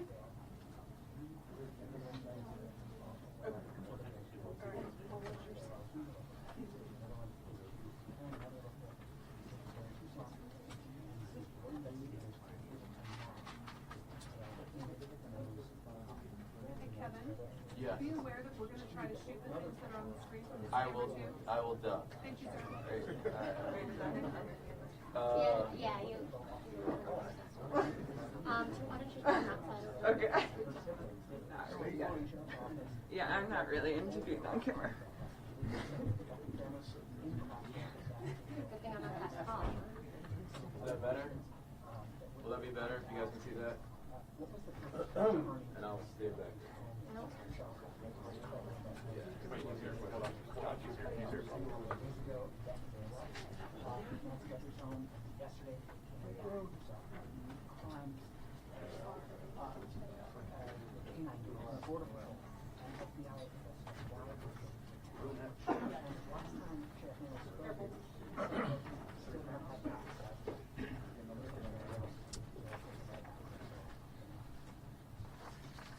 Trying not to cover any of these microphones up.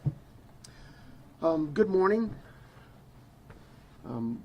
I hope you've been kind of informed of the rules. That I'm going to try to get as many, if not all of you, an opportunity to ask a question. But last time we tried this, it was just kind of chaotic, people yelling. So I'd ask that you just kind of be patient with me, pay attention to the questions asked, because sometimes you guys want to ask the same question twice, and you're going to get the same answer. So help yourself, get what you can out of this. I'm going to give you one question and a follow-up, okay? But before we get there, I do have some comments. First of all, I want to begin by offering our condolences to our partners at the state Department of Public Safety's tragically lost 2 members last night in a helicopter crash up in northern Arizona. So if you would keep them in your prayers. Colonel Glover and his team, I'm sure, would have greatly appreciated it. Along the same lines, I think you all saw last night, I'm trying to speak up, not yell, because apparently I talk soft. We saw last night the family, you know, they just hurt, understandably so. And so I really want you to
But there's still more items that have been submitted. We just haven't got them back yet.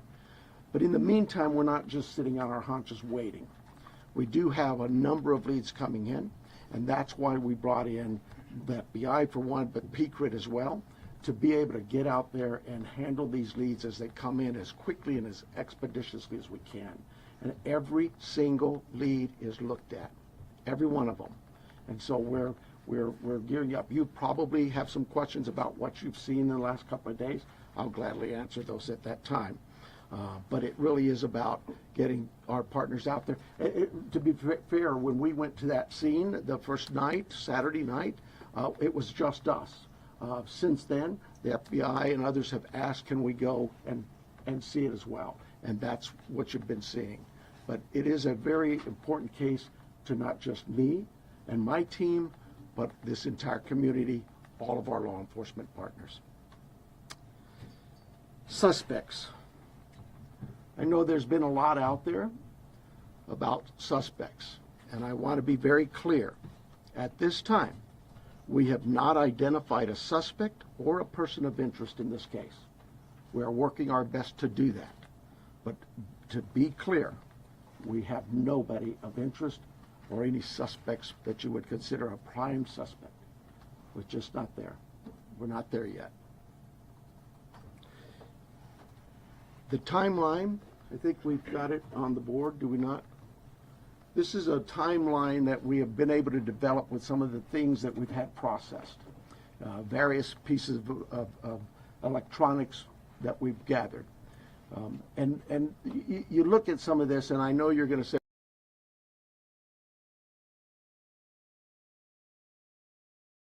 lab sites, and sometimes that stuff comes back to us, and like you, we have questions, and we say, wait a minute, what is this about? What about this? Could it be that? And so it's sent back, or it's sent somewhere else.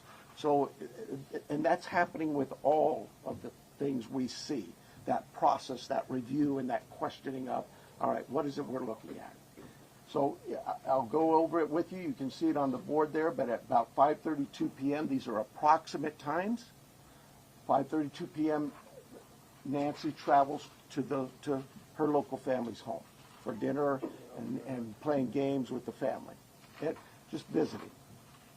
At 9:48 p.m., which is very consistent to what we were told by the family, that Nancy was dropped off at home, and we know that because we have a garage door open at approximately, I can't stress that enough, at approximately 9:48 p.m. At 9:50 p.m., that garage door closes. It is that time we assume that Nancy's home and probably going to bed. Sunday morning, early morning, at 1:47 a.m., the doorbell camera disconnects. At 2:12 a.m., software detects a person on a camera, but there's no video available. They had no subscription, and therefore it would rewrite itself. It just kind of loops, right, and covers up. That's what our analysis teams have told us. We're not done with that. We'll do all we can, but that's what it says. So it detects a person on camera. Could that be an animal? I imagine that's possible. We don't know that. We just have no video. But we're not giving up on that. 2:28, Nancy's pacemaker app shows that it was a disconnect from the phone. And at 11:56 a.m., the family checks on Nancy, discovers her missing, and at 12:03 p.m., 911 is called in to the Pima County Sheriff's Department.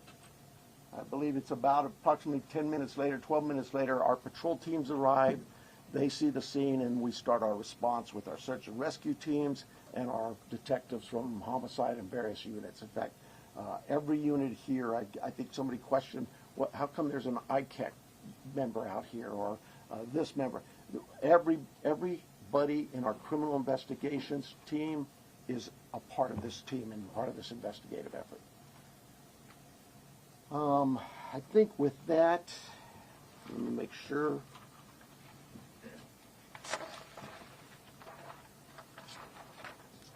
I want to clarify some things that I may have already done, but yeah, I've gone over with the blood at the front door, the doorbell camera. It was removed, we know that, but we're not confirming that any cameras were smashed or destroyed around the house. I don't know where that came from, but that's something we're not confirming. The car, the car that was at the home, it's just standard investigative practices. It's part of the search warrant scene, court orders. We pull it out of there and do our scene processing with the vehicle. Uber, we did speak to a driver because Nancy, we learned, had been taken the Uber to the family residence, the daughter, for dinner. And we located that driver and spoke with them and got that information. You guys got this, I think, conducting follow-up.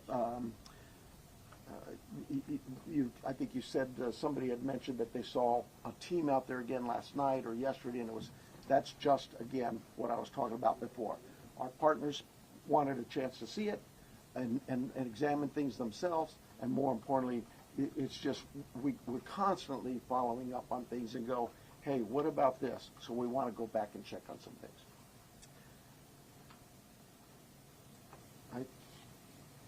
Oh, here's the other thing. Someone had mentioned there was forced entry. I have no clue where that comes from.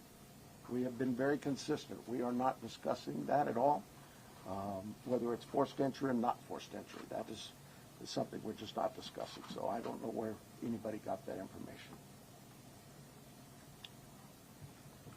I think I am about done with my piece of this. I'm going to bring up here Heath Yankee, and I think you know John Edwards is the assistant agent in charge with the FBI here at the Tucson office. Heath Yankee is the special agent in charge for the state of Arizona out of Phoenix, and he will come up and speak.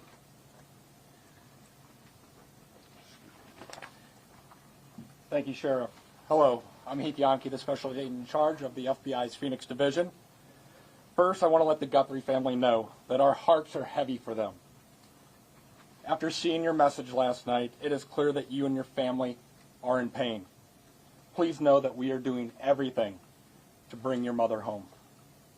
The FBI is now working this case jointly with the Pima County Sheriff's Department, and we're going to start today by announcing a $50,000 reward for information leading to the recovery of Nancy Guthrie and or the arrest and conviction of anyone involved in her disappearance, and this will be the missing persons with the reward that will be going out. The FBI has agents, analysts, and professional staff employees working day and night with our partners at the Sheriff's Department. We have deployed additional intelligence and agents from our Phoenix office. We have brought in our Critical Incident Response Group from Quantico, Virginia. Members from our Cellular Analysis Survey team are here, and they continue to collect and process digital information.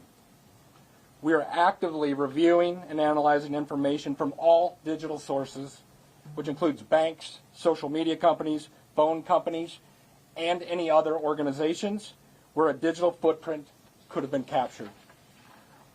All this information provides data points and helps put the picture together. And we will be in the community continuing to conduct a thorough investigation with our partners. You heard about us out there last night. We will be back out there today. I would ask the media, give our investigators the space to do their jobs while they're out there. Next, regarding the ransom letter. We are aware of a ransom letter that was sent to the local media and then to national outlets. As with every lead, we are taking it seriously. We are in communication with the family, and while we advise and recommend from a law enforcement perspective, any action taken on any ransom is ultimately decided by the family. Thank you to those in the community that have called in tips. For anyone out there that may have information, no matter how small you think it may be, please report it. You can do so by calling 1-800-CALL-FBI or online at tips.fbi.gov. My next message is to those imposters who are trying to take advantage and profit from this situation. We will investigate and ensure you are held accountable for your actions. We have made one arrest related to an imposter ransom demand, and a complaint will be presented to a magistrate judge later today. You will get more on that from the FBI and our U.S. Attorney's Office here in Arizona when it becomes available. To anyone that may be involved, do the right thing. This is an 84-year-old grandma. This is an 84-year-old grandma that needs vital medication for her well-being. You still have the time to do the right thing before this becomes a worse, much worse scenario for you. Please return Nancy home. Thank you. Alright, so you want to call them or you want me to call them? Okay, so the first person we're going to start with the list is going to be NBC National, Liz Price. Right here. Can you walk us through that timeline from when you believe, if you look at this here, from 147 to 228, what you think happened there, and what particular software would have detected somebody on camera? I don't. I know we know the software that was there, but I'm not. I'm sorry, I'm just not in the weeds. I know that. Think of your doorbell cameras. Somebody walks up. My wife's. If I walk up, she gets an alert, and it's usually something like that. A person's detected.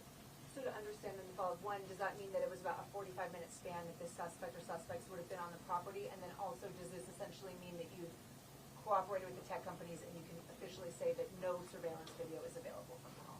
We know that the tech company that we sent that camera off to, yes, they've said they've run out of ways to recover any video. Next person is going to be ABC News, Aaron Katersky. Yeah. I'm sorry, was what 45 minutes? Can we say it's about a 45-minute span that somebody would have been on the property then, from 147 to 228? Yeah, I think those times speak for themselves, and it is about, like I say, those are approximates, so yes. I'm sorry, who was next, did you say? Aaron Katersky, ABC News. Hi, Sheriff. Thanks very much. Is there information that you are purposefully withholding because of the active investigation that might be leading you in a particular direction? You know, this is no different than any criminal investigation that we conduct here. Law enforcement has conducted investigations since 1865 here in Pima County.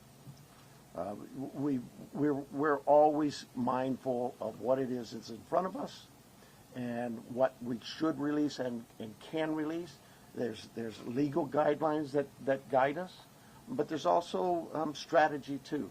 So, you know, I'll leave that for you to determine.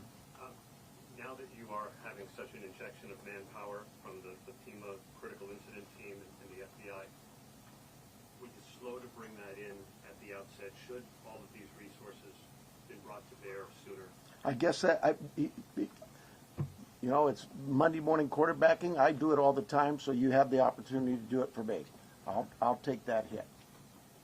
CBS News, Jonathan Vigliotti. Sheriff over here, has there been any proof of life, and has there been any sign of life? I'm going to, anything to deal with the ransom notes and that, I would defer to the FBI, but no, to my knowledge, we're still looking for Nancy. And for my follow-up question, if I can speak with the special agent, what was it about this apparent ransom note that now 3 days on, you first haven't been able to validate, and second, it warranted informing the Guthrie's of its existence? So the ransom note that was sent out there, obviously every lead in this case we are taking extremely serious. But not given, everyone is presented to the family. Why this one? because this was the ransom that came in and it had facts associated with a deadline, with a monetary value they were asking for. So at that point... What were some of those facts, if you can, because there's been a lot of speculation, as you know, if you can set the record straight. Yeah, the ransom itself, one talked about an Apple Watch and one talked about a floodlight. We're not going to go into specifics. It's very important that we keep this investigation moving forward, and we don't want to put more facts out there that others then can use to try to profit from this. Who else would know? Who else would know about an Apple Watch? Ed Lavandera. Hey, Agent, I want to follow up with you real quick on that. There have been, as far as we know, I think 3 ransom notes so far, 1 arrest. Are they all different? Or you think there's different authors behind all of them, or? So the one that went to the media is the one we were currently investigating and working on. The imposter that I talked about, where an arrest was made early this morning, that there will be more information. We believe there's no evidence to connect this to Nancy's case. It was someone that was trying to profit from it, a total imposter. And Sheriff, you started off the press conference by saying you believe that Nancy is still out there. Do you have reason to believe that she's still out there alive, or are you fearful of the worst case scenario here, that she won't be found alive? Well, I'm certainly fearful of that. I think we all are. But it is we operate from a position that until we know she's out there, she's alive, and we're going to continue thinking that way until we find her. Fox Digital, Mike Reese. Yeah, sir. Mike Orgas from Fox Digital. Sheriff, you said you've identified no suspects. Have you ruled out anyone she was with on Saturday night? You know, we've talked to so many. I'm sure that my investigators have feelings about this one's clear or this one isn't. But no, I wouldn't say anybody's ruled out yet, because what if I rule you out and then later I learn something else? No. So my follow-up, you mentioned that you don't know where the recording of a forced entry came from. Do we know how whoever did this got into her house? That I would not discuss with you anyway. Fox News, Paul Morrow. Question for Agent Edwards, if I may. Agent Edwards, will the Bureau be submitting the DNA for investigative genealogical investigation relative to maybe hitting a relative, somebody, if you will? I would say the DNA aspect of this case is being handled by the Pima County Sheriff's Department right now. However, should we get to that point, yes, that would be an option for the FBI to assist.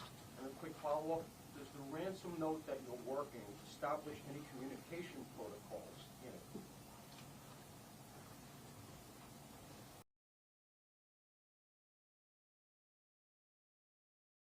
If someone has Nancy and is demanding the ransom, that there is communication with the family. We talked about has been no proof of life, and there was no other demands within that letter. So they're still waiting for communication. ABC affiliate, Ashley Holden.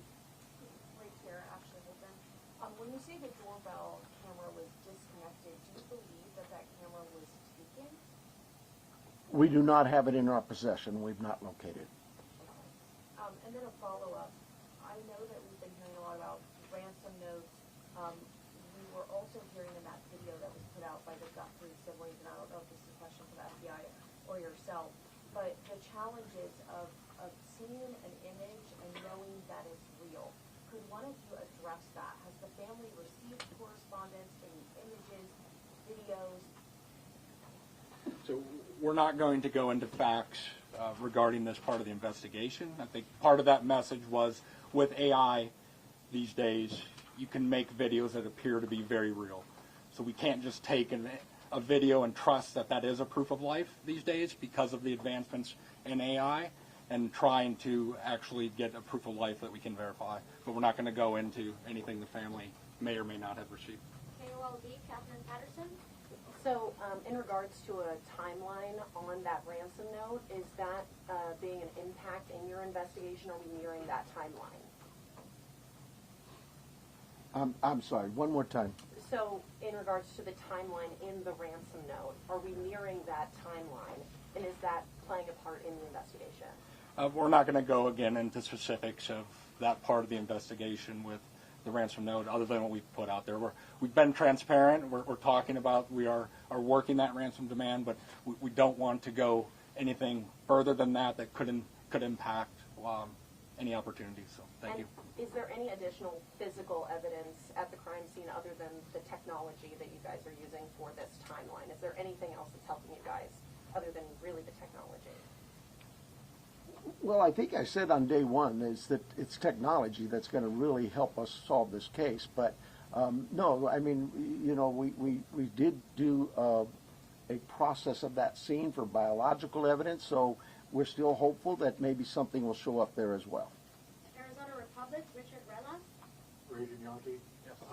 We saw on the scene, I believe it was you, taking a tripod into the home of the sister. How involved was the FBI, if at all, in creating the video? Any advice for the family on what to say in the video? I would say we use our expertise and provide consultation and advice anytime a family would ask for our advice in a kidnapping. It's ultimately the family's decision of what they put out and any messages they put out. But we were, obviously, you're all documenting every move we make.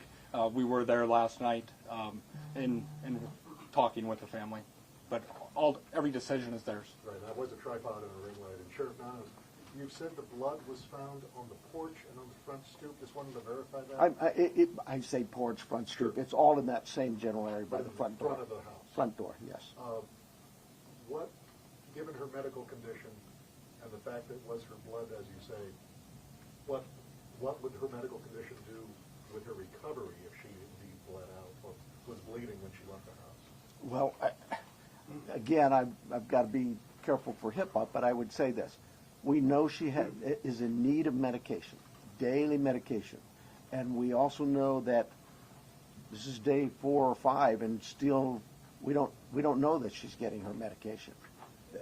That could in itself prove fatal. And for the No, that'll be for our the question. discern For her name? KGUN News, we have Fred Smith and Alita. I'll get that for you. I'll get that. Craig? KGUN, Athena, Craig Black. Okay. Have you been in communication with anyone who you believe could be the kidnapper? You know, it goes back to what we talked about. Nobody's eliminated, but we just really don't have enough to say, this is our suspect, this is our guy, we know, or our gal. We just don't know that. And it's really kind of reckless to report that someone is a suspect when they could very well be a victim. It just, I bring to you, to the media, I plead with you to be careful of what it is we put out there, because we don't have anybody here listed as a suspect, and you could actually be doing some damage to the case, but you could do some damage to that individual too. Social media is kind of an ugly world sometimes. And how far out have you expanded your search, you say? You know, I would tell you this, look, nothing's off the table. If we get a lead that there's somebody, hey, you've got this over here or over here, we're going, and that will expand and expand and expand. I think the FBI, with their billboards, they're now planning to put those up at every state around here, at all of our neighboring states. So, we use you, the national media, the FBI with their national outreach, to affect that for us. But as far as the actual investigation, naturally the scene is the primary, and we just keep spreading it out as we get more and more leads. Court TV, Cody Thomas. Hi there, Sheriff. Actually, my question is for Agent Yankee. You know, we saw Savannah Guthrie and her siblings, family put out that video last night on Instagram addressing, you know, the tragedy that this is, but also addressing the ransom letter saying they're ready to talk. My question is, did the FBI or any other agency help them craft that message to put out on social media? Like I said to the previous question, we have an expertise when it comes to kidnappings. And when families want advice, consultation, expertise, we will provide that. But the ultimate decisions on what they say and how they put that out rests with the family itself. And as far as suspects, I know we haven't identified one, but what type of suspect or suspects do we think we're dealing with here? At this time, like the sheriff has said, there is no primary suspect identified, so it could run the gamut. So. KPNX, Troy Hayden. Are you actively investigating the son-in-law in this case? I know there were reports earlier this week, and you refuted that. You said you haven't eliminated everybody. Have you eliminated him or come close to it, or are you actively looking at him? We're actively looking at everybody we come across in this case. Everybody. We would be irresponsible if we didn't talk to everybody. The Uber driver, the gardener, the pool person, whoever, everybody. it's so cliche, but everybody's still a suspect in our eyes. That's just how we look at things and think as cops. Does that mean we have a prime suspect? No, and the family's been very cooperative. They've done everything we've asked of them, and we want that relationship to continue. And sometimes people can be mean out there, and that can really harm us and harm our efforts. Did you find blood anywhere else in the home besides the porch? The only DNA evidence we've got back is on the porch. We prioritize things and we rush things, and those items we put out to a lab to rush it. And even then, it's 2, 3, 4 days. The other items could take 10 days, 20 days, but we saw the importance of that blood. It came back to Nancy. So it was only there, it wasn't anywhere else in the house? I don't know that. We processed the house for biological evidence, and we've not gotten anything back. Newsmax, Sarah Williamson. Hi there. My question is just piggybacking off our colleagues here about how far this search has gone. When it comes to doorbell cameras, you say technology plays a critical role in this. Have you been actively door knocking the neighbours and businesses and collecting those doorbell cameras? And is there anything that has come up there, and how far is that? I can't tell you whether things have come up or not, but we have door-to-door. I think we're still doing door-to-door, not just in that neighborhood, but other neighborhoods. Just as leads come in and take us somewhere, we're going to do those things. Okay, and just to follow up as well in regards to the video that was released by Nancy Guthrie's children last night, just to clarify, that was not coordinated with any law enforcement beforehand, and that you hadn't seen that video before it was released? The FBI is handling all things with the ransom. I think the answer was yes, we were there. The media was there. We can help coordinate, provide that consultation, but that is the family's decision of what they film and what they put out. Fox 10, Justin. Agent Yonke, this one's for you. Following up on that video that was released yesterday, you said, ultimately any further action is decided on by the family. Since then, have they expressed any more interest in more efforts to try and get in contact? Who is behind the ransom letter? And do you have a crisis or any sort of hostage negotiator with your team for that type of situation if it moves forward? So the two parts of that question I think it's pretty clear. The family wants to be contacted. They know time is of the essence, and if those that may have Nancy are watching this, the family is ready to talk, get proof of life, because there has been no contact after that ransom note went to the media. For your second question, yes, we have crisis negotiators. That is part of our team here locally, along with the personnel we brought in from Quantico, and they will be part of it. But we're not going to go beyond that of any specifics. Sheriff Nanos, taking down the crime scene perimeter after Monday's investigation and really opening access to that property to everyone else, was that something you would do differently looking back, knowing that federal authorities also conducted a search yesterday? Would you have kept that perimeter up, knowing that? Monday morning quarterback, I probably would have, but I'll say this. We processed the scene. We got what we thought was complete. My team did that. I have to have all the faith and trust in their abilities and their skills, and I think they went through that pretty well. But because another agency now steps in and wants to assist, we're just like with you, we're an open book. Absolutely. How can we help? One of the things people don't see, I heard your question about, and we left and then others could walk up. When we process a scene and we're done, we return that scene to in this case, the homeowners, the family. And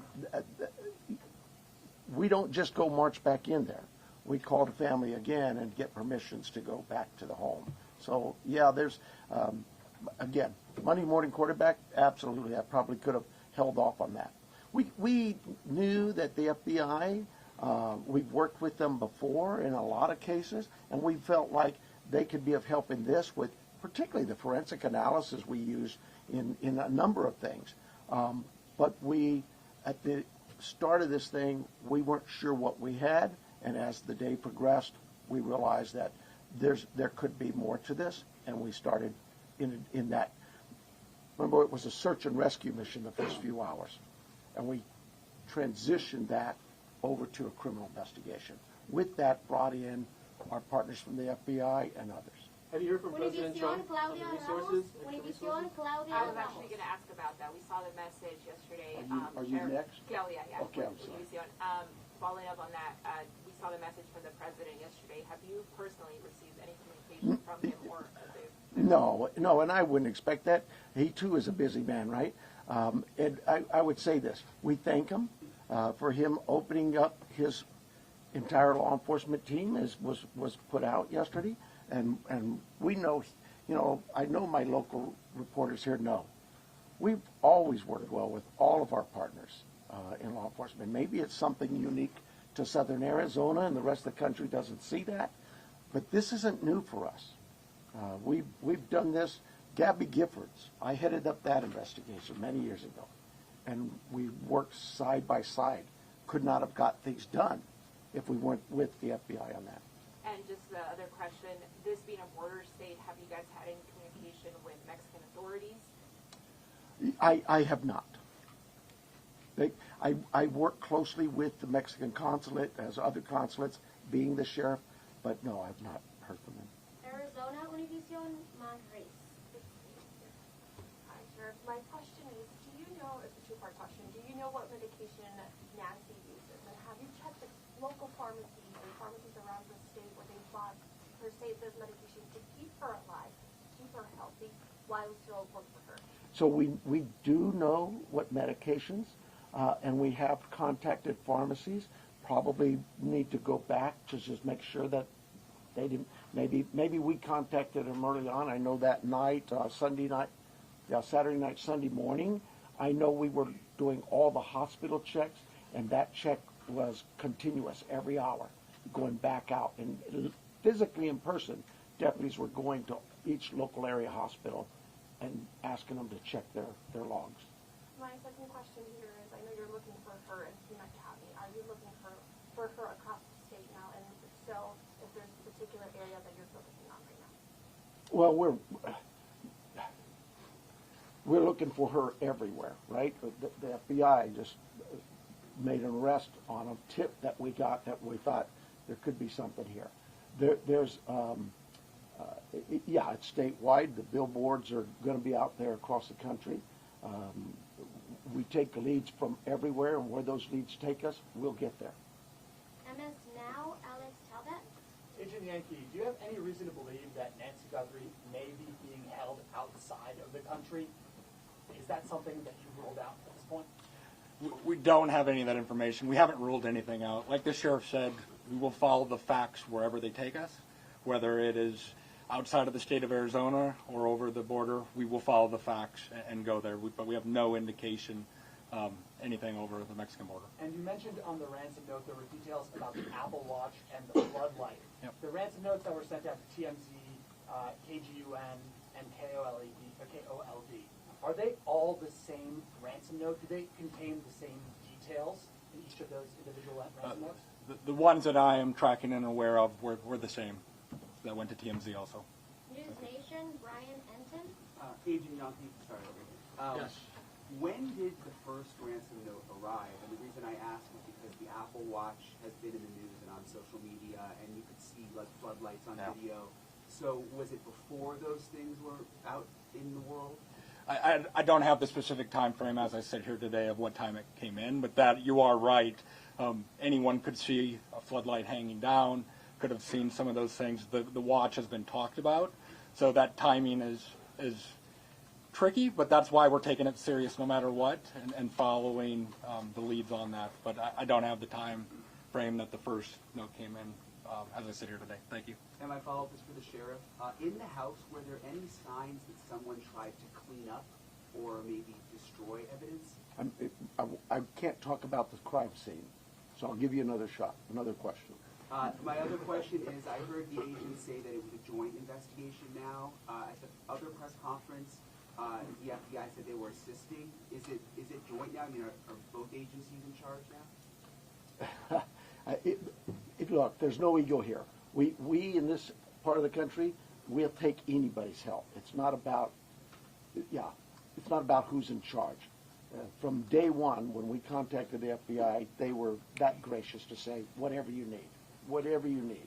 And so that's really it. And they're great partners, just as my other local law enforcement brethren. I didn't even have to ask. That's what's really amazing. I haven't had to call anybody. They've called me. Sheriff, what do you need? Arizona's family, Brianna Whitney. Sheriff, I know you had the crime scene process. You said you went back out there. Your partners wanted to see it.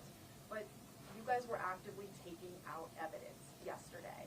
Was there something you missed the first time, or did you get a new piece of information that led you to believe you needed to go back out and take more than you had that first day? You know, I know that we get information that will come, and this is just any crime scene that we look at. We may go out to a crime scene and think we've got it all, go analyze the evidence, and something comes back and says, hey, did you check this? We're not going to just say, oops, and not go. Absolutely. In this instance, it really was the FBI just wanted to go, hey, can we take a look at it? Are you worried about that being contaminated at all because there was people in that? You know, I'll let the courts worry about that. We will certainly be open to the courts of anything that's been removed from that house, and we follow the rules of laws. We get court orders and go back and reapply for another warrant if need be. All of those things we're very careful of. Arizona Public Media, Lynn Boyd. Ellen Boyd over here. In that news release yesterday, there was a report of a trespasser. Has the Guthrie family dealt with any incidents, threats, whether it's trespassing, social media threats, anything of that nature? I am not aware of any of that. I know that we, as with any case, again, we would look at all of the background of calls to those families or their residents and see if there's anything there, or even in that neighborhood. Those things have been looked at. I don't know of anything that was reported in even the last 30 days or 60 days. Nobody's come to me and said, hey, next door you had a burglary. Follow up for the neighborhood where Nancy's home is. Can you give any more details on that trespassing incident? I don't have them. Telemundo, Jesus Gonzalez. It's for the FBI. I just have a question. Can we confirm if the FBI director is coming for investigation? Yes, Director Patel is being briefed several times a day on this investigation back in D.C. He does have a trip scheduled to Tucson that was pre-scheduled before this, but he is receiving consistent and constant updates from our team here. He's coming today? He is not coming today. And before you go to the next one, I know you may have had a follow-up question, but I think I overstepped you. So if you wanted to ask, I'll give you that opportunity. Thank you. I really appreciate that. Thank you, sir. Absolutely. Thank you. At what point do you deem the ransom note not credible if there is no communication that follows up since you received it? Like, what's that timeline where you say, no proof of life, there's no more, this isn't credible? I think we start to look at what the deadlines were in the note. First, I think, was 5 o'clock today, and then it had a second deadline after that. So we are continuing. In a normal kidnapping case, there would be contact by now, trying to discuss that. But those are the time frames we are looking at as we move forward. Are you able to say that second deadline that was given? I don't have that with me right now. So. Thank you. Sorry about that. Entertainment Tonight, Denny Directo. Yes, my question actually is for Agent Yonke. There was a report that said the ransom came from an email that the FBI was actually looking into that IP address. Any update on that? Nothing that I can release. Thank you. And then also, there's also conflicting reports about who was the last person to actually see Nancy and drive her home. We know she took an Uber to Annie's house, but can you confirm whether it was Annie or her son-in-law, Tommaso, who took her home that night? I think the timeline that the sheriff provided was a family member, but just family. We're going to go with family. Record TV, Vandry Piera. Sir, we are foreign nationals, so we're not familiar with the area, so we think that is a remote area. So my question is, why is it so hard to track a car or something suspicious that have passed through the area at that time? How difficult it is? Because probably cameras around or something. Yeah, you're talking about the challenges we face in some of being in a rural area like this. You know, those are challenges we face all the time. We'd love it to have all the cameras in what we would consider a more urban nature type area. But once you get out into the community, that's not the only part of Tucson that is that way. And we just find ways to overcome those challenges. We don't just disregard it.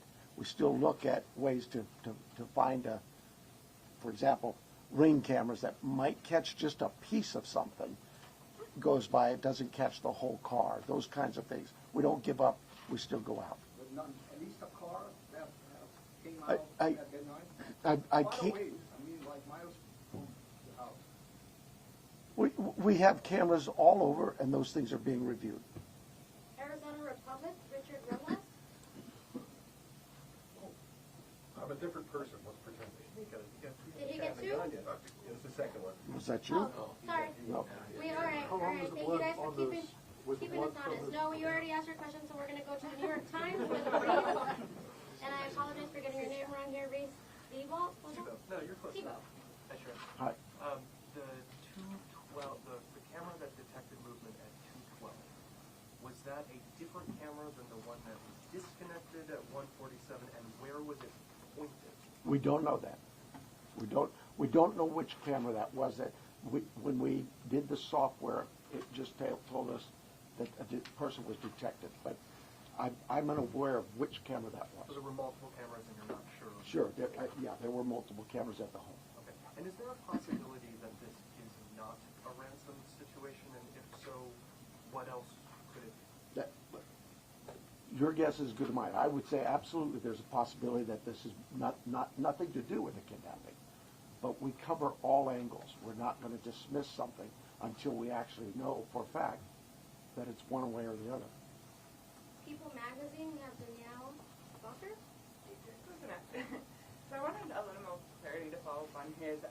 Is there anything more you can say? Was this actually targeted or not? Do you have any?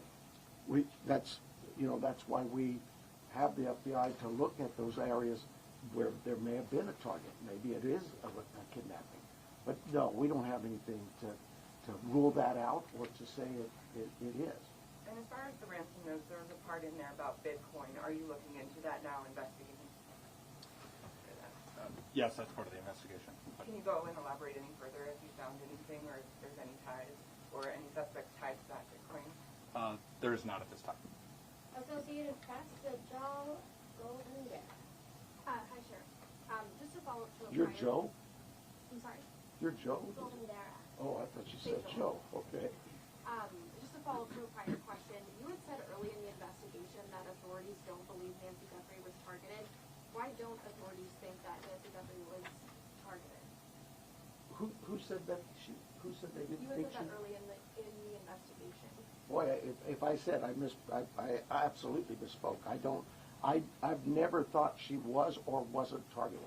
We've always believed that is certainly a possibility. I mean, you'd be silly not to think that. Somebody disappears in the middle of the night out of their home. You can understand where I'm coming from. But no, if I said that, obviously I misspoke or maybe somebody misheard me. But I've never believed that she was or was not a target. Is there anything more specific you can say about what you believe the motive to be for this kidnapping at this time? Motive's always going to be a question, and we'll know more as we go what that motive is. But right now, my guesswork is as good as yours. And then we also have the final one will be from KPOA here in Tucson, Monica Garcia. Okay, so let's talk about that 5 p.m. Did you say 5 p.m. deadline today? Is that the deadline? Oh, maybe that's for the FBI. Can you just give us some sound on that? Because that's a big deal. That's within hours about that 5 p.m. deadline per the ransom note.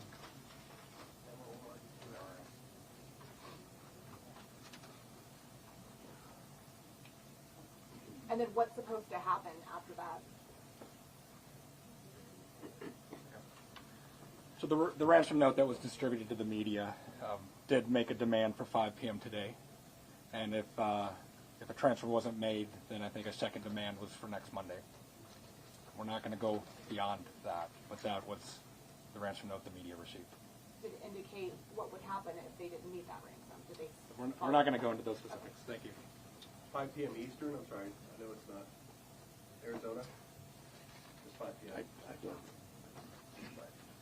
It's 5 p.m. And then, sorry about that. Inside Edition, Jim Murray. Special Agent Yonke, given the fact that the FBI participated in the creation of this family video, does that suggest your belief that the author or authors of that ransom note, in fact, have Nancy Guthrie? Again, we're taking the ransom note serious, and we are following that part of the investigation. And does the fact that there is a ransom note suggest to you that Nancy Guthrie was taken specifically because she's Savannah's mom? There's nothing to indicate that. Thank you guys so much for all of your questions. Thank The you. sheriff does have just one more note about what happens next year, or what doesn't happen next year. Well, it's what happens for us is we're going to continue working. For you, though, I hope this worked out well for you. But right now, I have no plans to schedule any further press conferences unless we have some real evidence or something to bring up to you. It's pretty pointless to just keep hounding the same things over and over. And as SAC Special Agent in Charge, Yonke said, please give us some space, and that's not just physical space. Give us some space, give my team some time, because these things do take time, and they are difficult. And everybody out there is really working hard. And mistakes are going to be made, and if I made them, mea culpa, it won't be the first mistake I've ever made. But more important than me is we want Nancy back. That's the key. Okay? So thank you very much, and thank you for your concern in this. Thank you. If you were looking for the other person that was up here, it was John Edwards, JONEDWARDS, Assistant Special Agent in Charge. Thank you. Yep. Thank you. Yep, no problem.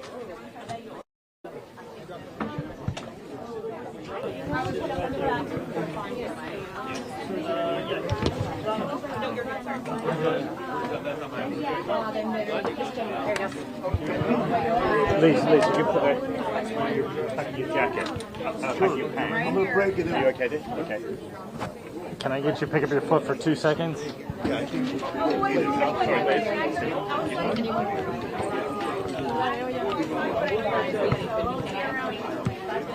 Okay, no, you don't have to report it. I want to do, but I just want to be all up in here. Thank you. So what's the deadline?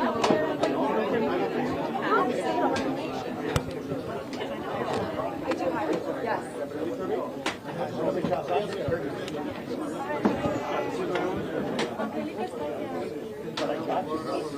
Have they caught that yet?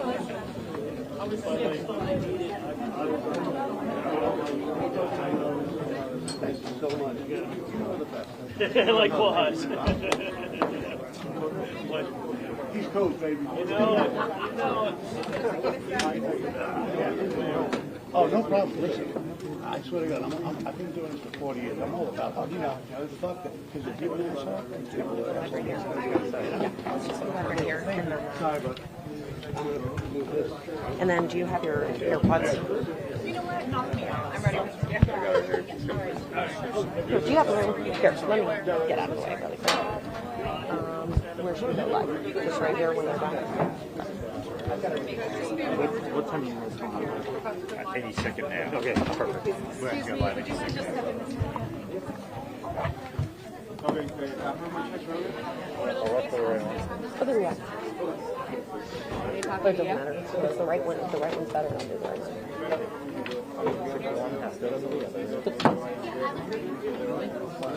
Oh no, you're fine. No, we've got elbows in here. We're just playing sardines, so hit me where you need to. Okay, I'm calling it.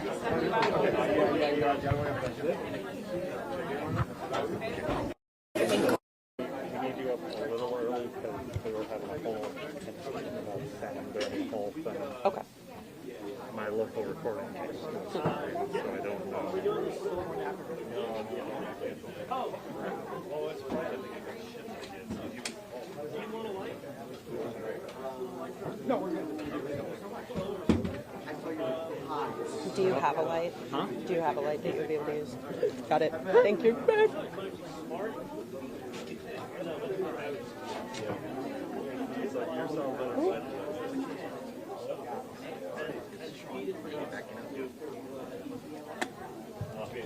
I literally asked the timeline questions at the beginning, and then they revealed them later. I'm so annoyed. I wish my question got him to say it. At least it happened. At least they said it.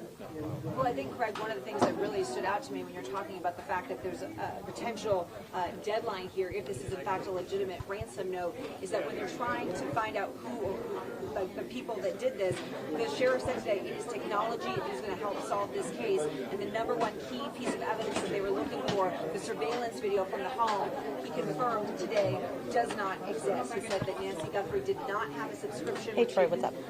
Essentially means that it was not recording or it had been reported over by the time they went to find that footage. I think that's very disheartening for this case. We still have not heard a single piece of video, a photo. They say they have no suspect, no person of interest at this time. And we know that there's that 5 p.m. deadline if indeed that is legitimate. Which honestly I think is great, because then we can say we have the ransom note, but now that those details have been confirmed by the FBI, we can share them with you.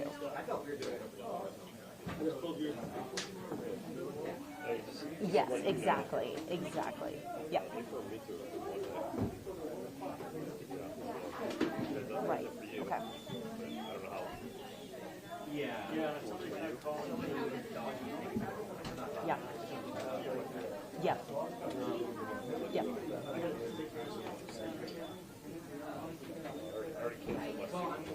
Yeah, 100%. I live here now. Somebody lets me Well, I mean, especially with the timeline being 5 o'clock, I think it's significant, you know. Okay, yeah, mic check, mic check.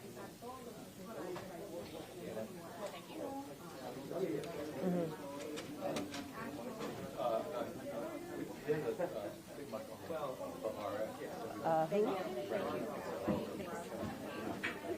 Oh, really? Let me grab this stuff off you.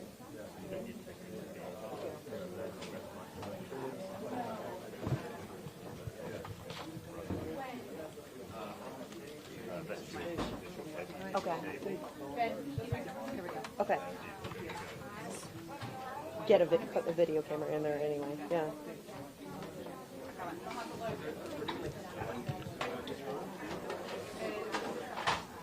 Yeah, I'm about to go live with Devin in just a few minutes. Yeah.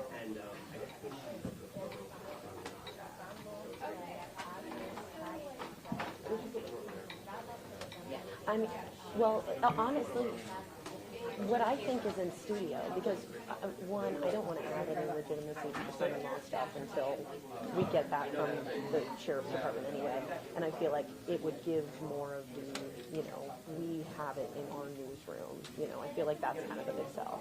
Yeah. Yes, I'm with Dustin. Yeah. Okay. And then do you want me to just do it at the desk, or like the breaking news desk area, or like the live center? Okay.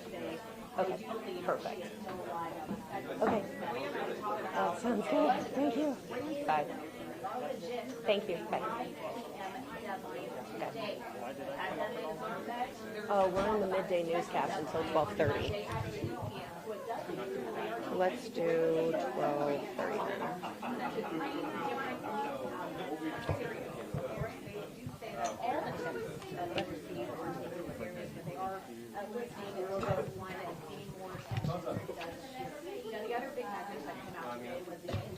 Okay, so basically I'm going to go back to the station. You're going to drop me off. I'm just going to work at the station, and then they're going to have you go out in the field and help, or you can argue to stay at the station.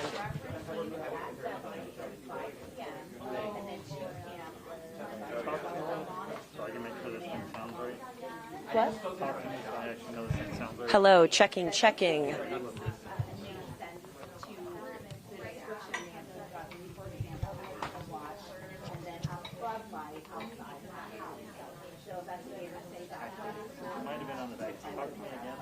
Hello, checking. Check, check, check.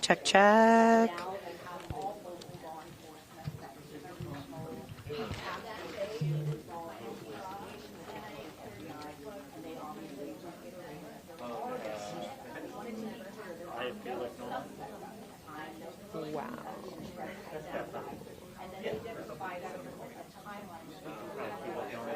What?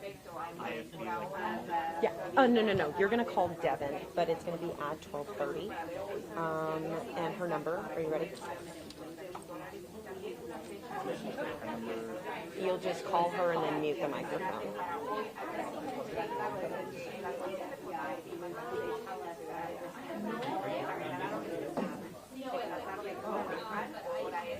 Yeah. It is 214-938-0959.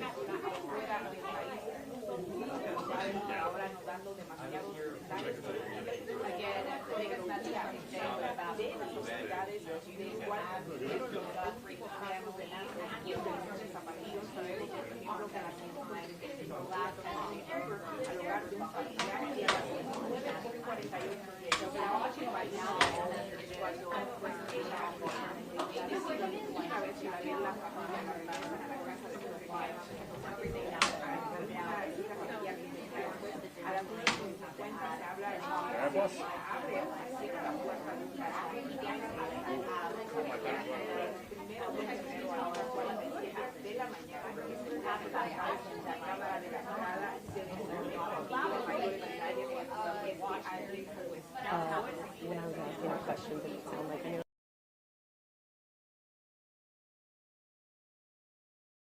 Numbers don't lie. Under President Trump in 2025, the FBI increased violent crime arrests by 100% compared to the prior year. The FBI also conducted more than 67,000 arrests from Inauguration Day 2025 to January 20th, 2026, which is 197% more arrests than the same period previously.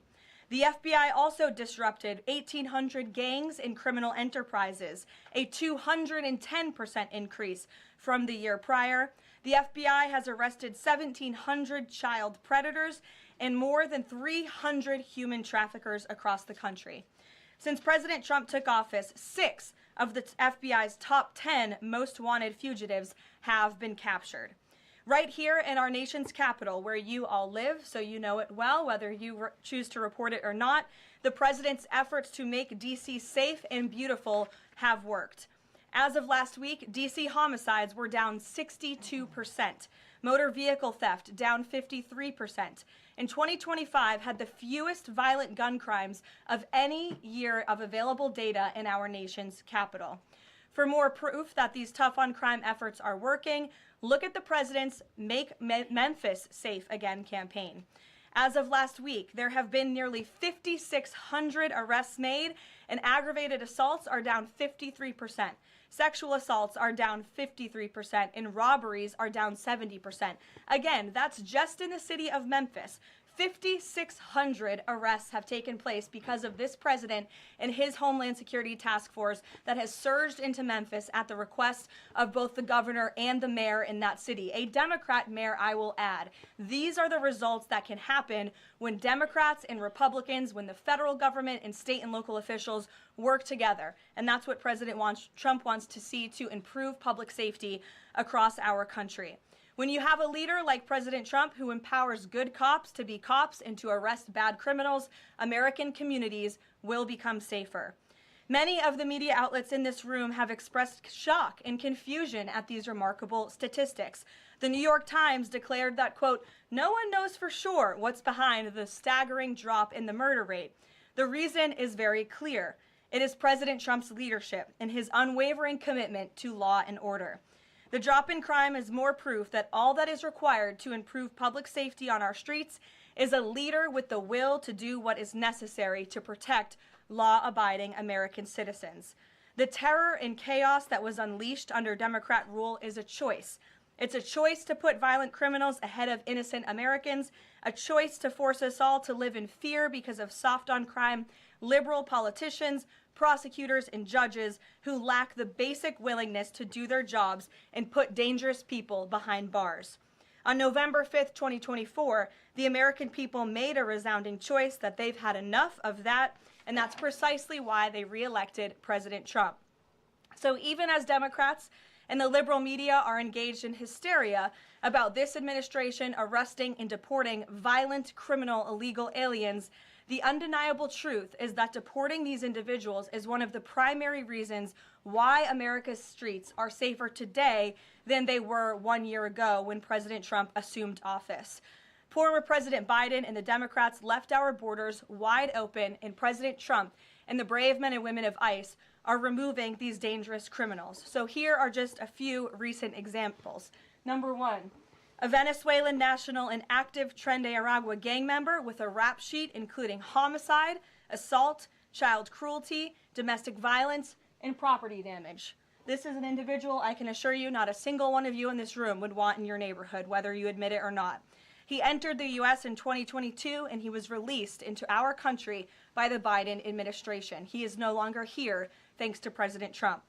An El Salvadorian national and known MS-13 associate, previously convicted of homicide, conspiracy to commit homicide, and kidnapping, arrested for arson, battery, armed carjacking, and assault. He entered illegally in 2016, was released by the Obama administration, and ICE just arrested him on January 8th, 2026. This example shows you how many criminal illegal aliens have been roaming American streets freely because of a lack of attention to this matter from the previous administration, and President Trump is cleaning up their mess. A Cuban national and blood gangs member convicted of multiple homicides and robbery. ICE arrested him on October 27th and removed him on January 6th, 2026. Arresting and deporting these types of illegal criminals is precisely what the American people voted for. And despite desperate recent attempts by Democrats and those in the media to undermine the president's deportation agenda, these efforts are failing. Brand new Harvard-Harris polling shows overwhelming support for President Trump's efforts to protect law-abiding citizens from criminal illegal aliens. Nearly 8 in 10 Americans say criminal illegal aliens should be deported. A solid majority also support deporting all illegal aliens, regardless of additional crimes. And more than 2 in 3 Americans back the Trump administration's common sense requirement that state and local officials cooperate with federal authorities and work to hand over criminal illegal aliens in local jails for swift deportation. Finally, to prevent another invasion of millions of illegal aliens from happening again, President Trump and Secretary Noem delivered the most secure border in American history. 0 illegal aliens were released into our homeland over the past 9 months. This is a truly remarkable achievement. Again, 0 illegal aliens released into the country in 9 months. This is staggering, and it deserves more attention from all of you. Overall, Customs and Border Protection recorded the lowest total encounters in agency history. Daily encounters have fallen by 95%, averaging just 250 apprehensions at the southern border a day. This is compared to over 5,100 daily apprehensions during the Biden years. It's a night and day difference because we finally have a president who enforces the law and lets our law enforcement do their noble jobs of protecting our homeland. When President Trump campaigned on making America safe again, this is exactly what he meant, and the numbers and the results speak for themselves. With that, I will open it up to questions today. We're going to start with Daniel Baldwin from One America News, who is here religiously covering the White House beat every day, so it's good to see you in a chair instead of standing up today. Daniel, thanks for being here, and why don't you kick us off? Thank you, Caroline. It's an honor and a privilege to represent One America News in the new media seat. First question on that DHS funding bill. Funding runs out in the better part of 8 days or so. Democrats, at least verbally, are very dug in. What does the White House believe their end goal is when it comes to this funding fight, when it comes to immigration policy at large? What is their end goal when they're dug in a position like this at this point in time? Well, the president has 2 end goals. One is to obviously keep the government funded and open, and that includes the Department of Homeland Security, which does not just touch upon ICE and Border Patrol, but also FEMA, the United States Coast Guard, the United States Secret Service. These are brave public servants who work to protect our homeland. The president wants these individuals to get paid. Secondly, when it comes to any discussions about immigration policy, the president is never going to waver in his commitment to allow immigration enforcement efforts in this country. and to support ICE and Border Patrol in the deportation of illegal alien criminals. I know Senator Schumer and Leader Jeffries sent over a very long list of demands, some of which the administration is willing to discuss. Others don't seem like they are grounded in any common sense, and they are non-starters for this administration. But we're not going to negotiate policy from the podium. I'm going to allow the president to do that, and any final decisions that are made will be made ultimately by him. But rest assured, he is never going to allow law enforcement in the jobs that they do, the important jobs that they do, to be undermined. And secondly, Caroline, the Department of Homeland Security put out a tweet a better part of an hour ago alleging that an illegal alien was involved in a major car wreck in Indiana, killing 4 people, and they allege that the suspect in question came in under the CBP-1 app under the Biden administration and received a commercial driver's license from the state of Pennsylvania. What is the White House's reaction to a situation like this? And what is the White House doing to crack down on cases like this where illegal aliens are obtaining commercial driver's licenses? Yes, this is another abhorrent example of the border crisis over the past 4 years, and it again exemplifies why the administration must continue and will always continue to fully back and support ICE and Border Patrol and law enforcement in their removal of illegal alien criminals from our country. For those who don't know, and all of you should report on it, 4 Americans were tragically killed and lost their lives this week yet again from an illegal alien, an individual who was paroled into the country by the Biden administration using the CBP-1 app, which they created like it was a magic pass for Disneyland. That's not how immigration in this country should work. And this illegal alien from Kyrgyzstan was traveling on an Indiana highway, and he failed to brake for a slowed semi-truck in front of him. He swerved into the lane, and he crashed into a van carrying 15 passengers, and 4 people were killed in that crash. This is another tragedy that could have been prevented if not for the wide open borders from the previous administration. That's why we now have a secure border. That's why this administration will continue to deport illegal aliens from our country. Thank you for being here. Garrett. John, thank you for your comments and your prayers for the Guthrie family. I have 2 questions related to the president's interview with NBC yesterday. Sure. At one point in the interview, the president said that he believes states are accumulating the votes for who wins the election. He says if they, meaning the states, can't do it honestly and can't be done properly and timely, then something else has to happen. What did he mean by that? Is he suggesting that the federal government count votes in elections? What the president is suggesting, and I just spoke to him about this, is that Republicans and Democrats in Congress should pass the Save America Act. This piece of legislation is going to ensure that states are abiding by federal election law by removing non-citizens from their voter rolls. In addition, the Save America Act will require voter ID to vote, and it will require proof of citizenship to register to vote. These are very common sense policies and proposals that 89% of our country agree with. So that's what the president is talking about. Again, I just spoke with him about this, and he's calling on both Republicans and Democrats to send the Save America Act, to pass it into law and to send it to his desk as quickly as possible. To be clear, the SAVE Act doesn't say anything about who counts votes, which has always been a state, a local, a county function. Why does he keep talking about somebody else, presumably the federal government, counting votes? Because the SAVE Act directs states to remove non-citizens from their voter rolls. And we know in states across the country, the president is right to point this out. In states like California or in places like New York City, non-citizens are allowed to vote in state and local elections. And the federal government should absolutely do away with that. I don't think a single person in this room, if you really are being honest with yourselves, should agree that non-citizens should vote in American elections, no matter where that election is up and down the ticket. And so this is a piece of federal legislation that will help states ensure the integrity and the sanctity of their elections, and that's what the president wants. Peter. Thanks, Caroline. President Trump posted about Nancy Guthrie that he is directing all federal law enforcement to be at the family's and local law enforcement's complete disposal immediately. What should we expect to see from the federal government in coming days in the search to find Nancy Guthrie? It's a very good question, Peter, and it's why I was on the phone with the FBI earlier this morning to ask that.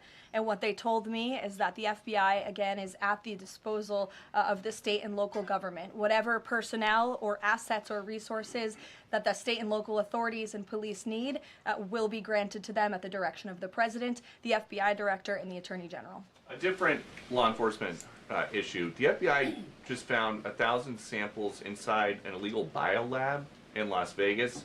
It is linked to a different biolab that was previously raided. There are ties to China. What does the president think the CCP might be up to here? I haven't spoken to him about this specific investigation from the FBI, but I'm happy to, and I'm sure he's very glad that this is something the FBI discovered, and we'll make sure anyone who is involved in illegal activity will be held accountable. And just one more about this weekend. At the Mar-a-Lago Super Bowl party, after the first 2 quarters, are the TVs going to be on the halftime show with Bad Bunny or the halftime show with Kid Rock? I think the president would much prefer a Kid Rock performance over Bad Bunny, I must say that. Jennifer. On the nuclear arms pact, we saw the president's post on that. Yes. But can you say, is there a temporary agreement with Russia to stand by the terms of the New START treaty while negotiations are happening? Not to my knowledge. Again, to your point, Jennifer, I just do want to reiterate exactly what the president said. He wrote just moments ago, the United States is the most powerful country in the world.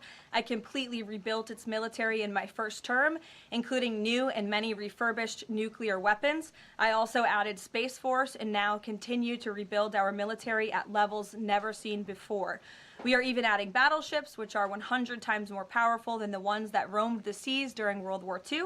The Iowa, Missouri, Alabama, and others. I have stopped nuclear wars from breaking out across the world between Pakistan and India, Iran and Israel, and Russia and Ukraine, rather than extend New START, a badly negotiated deal by the United States, which I will add was renegotiated under former President Barack Obama, aside from everything else, is being grossly violated. The president wants to have our nuclear experts work on a new, improved, and modernized treaty that can last long into the future, and that's what the United States will continue to discuss with the Russians. Peter. Thank you, Caroline. Sure. Did President Trump himself ever ask DNI Gabbard to head down to Fulton County, Georgia? The president was asked and answered that question just yesterday. I've seen a lot of the media in this room get very caught up with the semantics of why Tulsi Gabbard is there. I will tell you why, and the president agrees with this, because election security is essential to national security. And as the director of national intelligence, it is a part of Ms. Gabbard's role to make sure that American elections are free of foreign interference and that American elections are safe and secure. And so the ODNI director is working with the FBI on this effort, and the president wholeheartedly supports both Kash Patel and Tulsi Gabbard in ensuring that American elections are safe, are secure, and are free of foreign intervention. Is there any indication that there's foreign With influence? federal law enforcement's involvement in the search Well, warrants, you've got- excuse me one second. It's the media who has said that there's Russian interference in American elections. You guys have been saying that for many, many years. So the people in Fulton well, County. the people in this room, considering that you all said for many years that Russia interfered in the 2016 election to help Donald Trump, you should all be very happy that we finally have an administration that is looking into that, and we'll be happy to keep you posted. Michael. With the FBI's involvement in the search for Nancy Guthrie now, has this search expanded nationwide outside of Arizona? And given Pima County's proximity to Mexico, is this now an international search? Well, Michael, that would be a question for state and local authorities as they continue to oversee the investigation at this time. Again, the federal government and the FBI have offered any and all resources, but the state and local authorities are still leading the investigation, so I would direct you to them. I'm certainly not in a position to talk about it. Another question, Caroline. Sure. Friday's talks with Iran, they were originally supposed to take place in Turkey. They've now been moved to Oman. Can you tell us the reason for that move? Look, the president, diplomacy is always his first option when it comes to dealing with countries all around the world, whether it's our allies or our adversaries. And so Special Envoy Witkoff and Jared Kushner will be traveling to Oman for those talks tomorrow, and we will see what comes of those. The president is standing by for an update from them. Sure, in the pink. Thank you, Caroline. Cuban leader Miguel Diaz-Canel said today that Cuba would be willing to engage in dialogue with the United States only without pressure, without preconditions, on equal footing and with respect for sovereignty. But his government is denying what President Trump said, that they are already holding talks. How would you respond to that? I think the fact that the Cuban government is on its last leg and its country is about to collapse, they should be wise in their statements directed towards the President of the United States. But as I just reiterated, the President is always willing to engage in diplomacy, and I believe that's something that is taking place, in fact, with the Cuban government. Yeah, thank you, Caroline. So the Office of Personnel Management released a final rule today that makes it easier to fire government employees who are not doing their job, basically. Does the President believe that there are people in his government still that are not following his agenda? That's a good question. I have not asked him about that. I mean, look, it's a very big government, right? There are thousands of people who work for the federal government here in Washington, D.C. This administration has been very much focused on ensuring that we have an efficient and productive workforce for the American taxpayer. There's not a day that goes by where we don't show up and realize we are public servants working on behalf of the American people, and everybody in the federal government best have that mindset, or they won't be welcome to work for this administration. So I think it's a good thing that the Office of Personnel Management put this rule out. I think if people aren't doing their jobs, if they aren't showing up for work, if they're not working hard on behalf of this president, they're not welcome to work for him at all. The New York City mayor is dealing with a $12 billion budget deficit. If he texted President Trump, would the president bail him out? I'll leave that answer to the president himself, Ed. Kristen, go ahead. One more follow-up on Deanna Gabbard. You've said that the president supports the fact that she was there, but last night when he was asked about it, he said he didn't know why she was there. He didn't say that he directed her. Can you clarify on that? Did she go by herself and he learned later and supports it? Well, did you look at the full entirety of his response? I was in the room for that NBC interview, Kristen, and he just said exactly what I told you, which is that election security is essential to national security. We need to ensure that our elections are free and are fair and are free of foreign interference. And he spoke about how Ms. Tulsi Gabbard is involved in that effort. So you're taking like the first 3 words that he said to one question and not looking at his entire response. Follow up on what you said about foreign interference. You talked about 2016 and Russian interference, but what we've learned from these Georgia officials is what was seized by the FBI were ballots from 2020 in this Fulton County election center. Do you have any evidence that there was international interference in the 2020 election in this election center? What I do have evidence of, and what the media seems to be undermining, is why Tulsi Gabbard is there in the first place. And I would point you again to federal law that clearly assigns the DNI and the office with the statutory responsibility to lead counter intel matters related to election security. This includes assessing risks to election voting systems, software, voter registration databases, and more, and analyzing foreign interference. And the ODNI is responsible for supporting the White House interagency action to secure our elections through intel analysis and vulnerability assessments. And they should be routinely collaborating with agencies like the DHS, the DOJ, and the FBI. So as for that question, it would be better suited to ask the Director of National Intelligence herself in her office. But what I'm telling you is that it is more than appropriate. In fact, it is Tulsi Gabbard's job to ensure that our elections are safe and secure. And that's exactly what she's been doing on the ground in Georgia. And I don't understand why anyone in this room, considering you're all American citizens, I believe, and like to vote in our nation's elections, should have any problem with that whatsoever. Now, Thank you, Caroline. The president said that the administration should take a softer approach on immigration enforcement. He's also suggested for months that some migrant workers should be spared from these raids based on what they're doing. Is the administration going to continue to conduct large worksite raids as it seeks to target violent criminals? And can you clarify, is the federal government going to continue doing these deportation operations in blue cities where authorities say they don't want them? Well, first, again, to the president's answer yesterday, the full context of his answer was that he'd like to see a softer touch, but we are always going to remain tough. That softer touch the president is referring to is that cooperation that is necessary between state and local authorities and federal government authorities to ensure that we can continue deporting illegal aliens from our communities without tons of agents having to go after one illegal alien. If the states and the local governments just turn over their illegal aliens to ICE at jails, as they should be doing, it requires one agent to deport that one illegal alien who can then go on their way to their home country in a peaceful manner. The escalation that we've seen take place in Minnesota is a direct result of the refusal of state and local officials to cooperate with the federal government and with ICE, which has led to these hostile and dangerous environments. And so we don't want that. Again, the president wants direct cooperation, and that's what he was referring to. As for worksite raids, I don't broadcast any future action that may or may not happen from the Department of Homeland Security. But again, the president's focus and the administration's focus is on targeting illegal alien criminals, especially those who have committed heinous crimes in our country, as evidenced by the few illegal aliens that I just shared with you here today. Will ICE and Border Patrol avoid going to other blue cities where the local officials are saying, we won't work with you, we don't want you here? Well, first of all, those local officials should be wanting to work with ICE. Why would any official, whether you're a Democrat or a Republican, want murderers and predators in your city? It makes zero sense. It's an untenable position.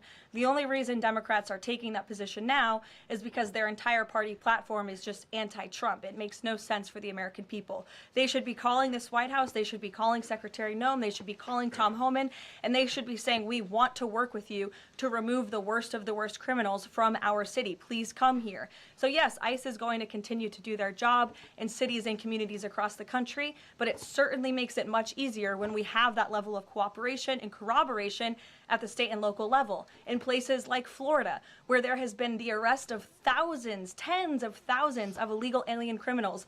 None of you talk about that, or none of you hear about that, because these operations are going seamlessly and peacefully. Why? Because there is an intimate cooperation between the state government and the federal government, and that's what the president wants to see in all 50 states. In the whites, yes. Hi, thank you, Caroline. Over the weekend, President Trump said that he was giving a serious look at endorsing in the Texas Republican Senate primary. We know that Minnesota and Georgia also have competitive, crowded primaries. Is he giving those races a serious look as well?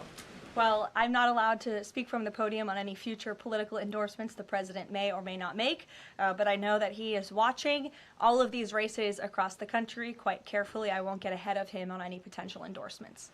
John. Thanks a lot, Caroline. Two questions for you about the continuing resolution that the president signed for the Department of Homeland Security. What would be the repercussions for all of the agencies under DHS if no agreement is reached on funding when that deadline approaches next Friday? Well, there will be grave repercussions for all of those agencies, but more importantly, frankly, for the American people who those agencies serve. And that's exactly what the president and the White House want to avoid.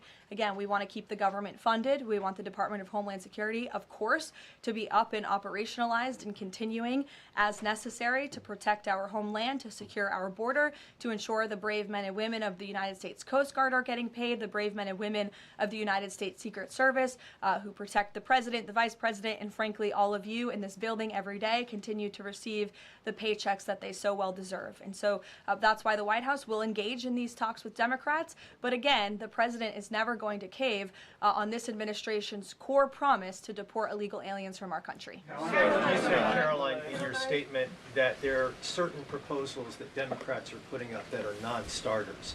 What are some of those non-starters? There are a few, and it's a very good question, but I won't negotiate from the podium. I know the White House will be engaged in direct, serious talks with Democrats on this important matter. Natalie. Thank you. In addition to launching Trump RX tonight, Trump has said that he wants to meet with insurance companies to lower healthcare costs. Do you have any update on when those meetings? Yes, he does want to meet with insurance companies. That meeting will take place. I don't have an update on when it will be on the schedule, but the purpose of that meeting will be to continue to negotiate with these companies to ensure that more money is going back to the American consumer. And you're all going to see that on full display tonight at 7 o'clock with the formal launch of Trump RX. I'm telling you, this is going to be a very cool and unique event, so everybody really should tune in. Can you clarify what the president said on the Diego Garcia deal? He said he didn't like it, now again he says he's for it. He spoke with Prime Minister Starmer directly. He understands Prime Minister Starmer's position.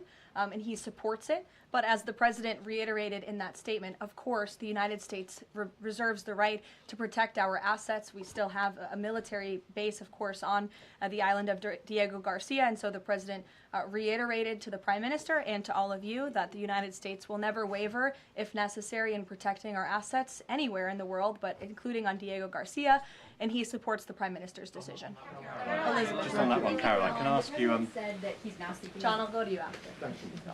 The president said he's now seeking $1 billion from Harvard, considerably more than before. What changed here, and how are negotiations going? Well, look, this has been an ongoing negotiation and, frankly, a frustrating negotiation for the president and the administration because we want a deal. And it's very unfortunate that Harvard has dragged its feet in understanding they need to rectify the wrongs and the illegal behavior that took place on their campus over the course of the past several years under the previous administration. And so the president wants a justified deal to correct for that criminal behavior that took place on their campus. He is now demanding $1 billion from Harvard University, and Secretary McMahon will be continuing to lead this negotiation and these talks. John. Caroline, thank you. You mentioned some polling earlier that was very compelling on deportations. Rasmussen came out with a poll today, said 75% of Republicans want all illegals deported. It seems like the conversation has shifted again to focusing only on deporting illegal aliens who are criminals. Is the president still committed to deportations of the 20 million illegals that came here under Joe Biden, or are you starting to see that back? Yes, and the president has always been committed to that, John. But we must prioritize, and the prioritization is on those tens of thousands of convicted criminals whom we know are still roaming our streets. ICE and Border Patrol and DHS have done a phenomenal job of removing tens of thousands of them. Actually, nearly 1 million people have been deported from our country over the past year, 2 million additional self-deportations, so nearly 3 million people have left the United States. But again, as you pointed out rightfully, Joe Biden and the Democrats allowed approximately 20 million people into our country illegally. So yes, of course, the president is committed to ensuring that America is and always will be a nation of laws. Thank you, Caroline. Steve Bannon recently said, quote, "We're going to have ICE surround the polls come November." Is that something that the president is considering? That's not something I've ever heard the president consider, no. Can you guarantee to the American public that ICE will not be around polling locations or voting locations in November? I can't guarantee that an ICE agent won't be around a polling location in November. I mean, that's frankly a very silly hypothetical question. But what I can tell you is I haven't heard the president discuss any formal plans to put ICE outside of polling locations. It's a disingenuous question. Caroline, I had two questions regarding DHS. The first one is, one of the Democrats' main demands for DHS funding was to demask ICE agents. Is this something that the president is even considering? Again, this is one of the specific points in the letter that went out by Senate Majority Leader Schumer and Hakeem Jeffries. I won't negotiate the individual points from the podium, but it is obviously something the White House will be discussing with lawmakers on Capitol Hill in the coming days. Is the administration concerned that the shakeup that we're seeing of DHS activity in Minneapolis could potentially embolden different obstructionist protesters around the country as they now have a playbook on how to get ICE out of their cities? No, because what you saw yesterday with the drawdown of 700 agents only occurred because the condition that the President of the United States set for local states, local counties to turn over illegal aliens to ICE has been met. The vast majority of counties, nearly every single county now in Minnesota, has made an agreement to notify ICE when they are releasing an illegal criminal from their jail. This is a huge win for the administration. Again, it's a condition the president set out and has been met thanks to the tireless efforts of Mr. Homan. And as for the left-wing agitators who have been illegally obstructing ICE's immigration efforts, we are not letting that behavior go unnoticed or unpunished. In fact, just today, the Department of Homeland Security arrested this individual. He is a self-proclaimed Antifa member who has been threatening, doxing, harassing ICE He called for the murder of federal law enforcement officers. He encouraged bloodshed in the streets of Minnesota. He proudly acclaimed affiliation with the domestic terrorist organization Antifa. And the Department of Justice, thanks to the great work of HSI and the FBI, was able to locate and arrest this individual today. So we are committed to enforcing our immigration laws. We want that level of cooperation from state and local officials. And if people are illegally obstructing our federal law enforcement operations, if they are targeting, doxing, harassing, and vilifying ICE agents, they are going to be held accountable, like this individual here, who again is a self-proclaimed member of Antifa. He is a domestic terrorist, and he will be held accountable in the United States. Caroline, just to follow up on Garrett's earlier question, I mean, you've talked a lot about the SAVE Act. I know you spoke with the president about it before you came out here. The president has gone beyond that, though. He's talking about Republicans taking over elections, states are agents of the federal government. So just to be clear, is the president only calling on Congress to pass the SAVE Act, or does he want Republicans to go further than that before the midterm elections? The president is calling on Republicans, again, and Democrats to pass the SAVE Act. I will reiterate, requirement for voter ID to vote. That should be something that no American should oppose. In fact, we know that the vast majority of Americans support it. Requiring proof of citizenship to register to vote, which is not hard to do. We should be able to do that in this country. If you want to register to vote in the United States of America, you have to be a citizen in the United States of America. And this piece of federal legislation will direct states to remove non-citizens from the voter rolls. I just had a conversation with the president about it. John. Thank you, Caroline. I have two questions. Tariffs on South Korea. As you know, President Trump recently mentioned increasing tariffs on South Korea. When will the 25% tariffs increasing on South Korea begin? Secondly, what impact will this have on national security? Sure. I don't have a timeline for you on that, but I will make sure that our trade team here at the White House gets you an answer swiftly and promptly. John. Thank you so much, Caroline. Yesterday, President Trump, in the NBC interview, said that it bothers me that somebody is going after Bill Clinton. That somebody is the House Oversight Chairman, James Comer, a Republican. Why is the president bothered that they're investigating Bill Clinton and his Epstein ties? Look, I think that the president has respect for the former president of the United States, Bill Clinton. He said yesterday himself they've shared a good relationship, and that's what he was reiterating in that NBC interview. Go ahead, Caroline. Can you tell us a little bit about the agenda for tomorrow's talks with the Iranians? What will be the focus of the discussions? Diplomacy moving forward. The president has obviously been quite clear in his demands of the Iranian regime. Zero nuclear capability is something he's been very explicit about, and he wants to see if a deal can be struck. And while these negotiations are taking place, I would remind the Iranian regime that the president has many options at his disposal, aside from diplomacy, as the commander-in-chief of the most powerful military in the history of the world. Washington Examiner, go ahead. Lynchburg County, Virginia is their local law enforcement is defying the blue government's demand that they no longer cooperate with ICE. There's a lot of red counties that are thumbing their nose at the blue government, blue states leadership, telling them not to cooperate with ICE. Will this administration support those counties in any way? Support them either through legal help or? Absolutely. And if there is a county in this country, whether it's red or blue, that seeks to cooperate with the federal government to remove violent, illegal criminal aliens from their communities, this administration is here to help. You've heard the calls from the president himself on asking Democrats and Republicans across the country to call on the Trump administration to work with them, not against them, in the matter of public safety and securing our homeland.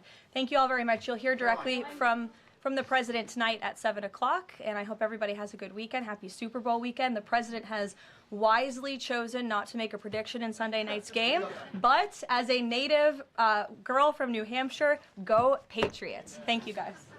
Thank you, Caroline.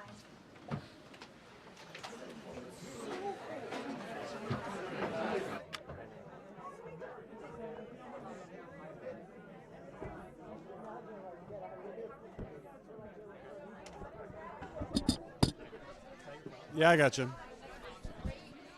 Yep.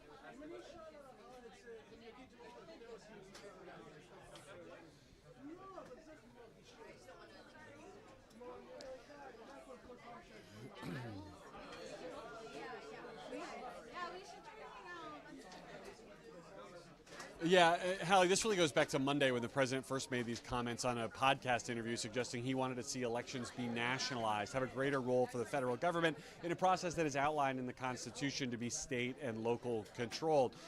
Allies on Capitol Hill were quick to say that what he really meant was this, referring to this SAVE Act, a piece of legislation that deals with voter registration meant to keep undocumented immigrants from registering to vote in federal elections, something that's already illegal for them to do.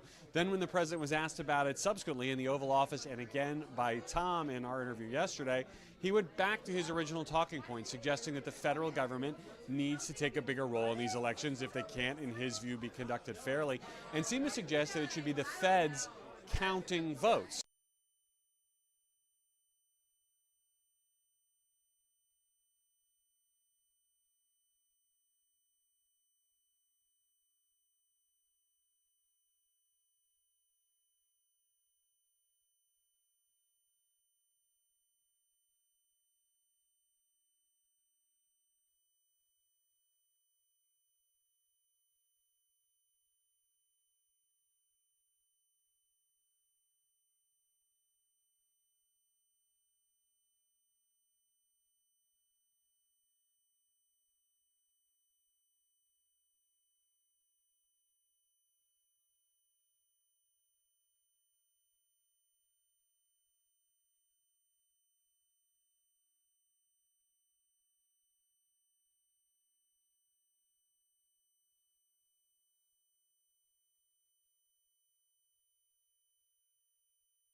Hi, if I can have everyone's attention for a moment. I'd like to thank everyone for coming out today. I know on a rainy day it's a little tougher to get out, but it is great to be in beautiful Palm Beach, and thank you so much for letting us use this facility. It is beautiful here. The Governor and First Lady will be arriving shortly. I ask everyone to silence your cell phones, anything that can ring, make noise during the press conference. After, if he is open to it, there will be questions from the media. Please no questions from the audience. And I thank all of you for being here today. Thank you so much.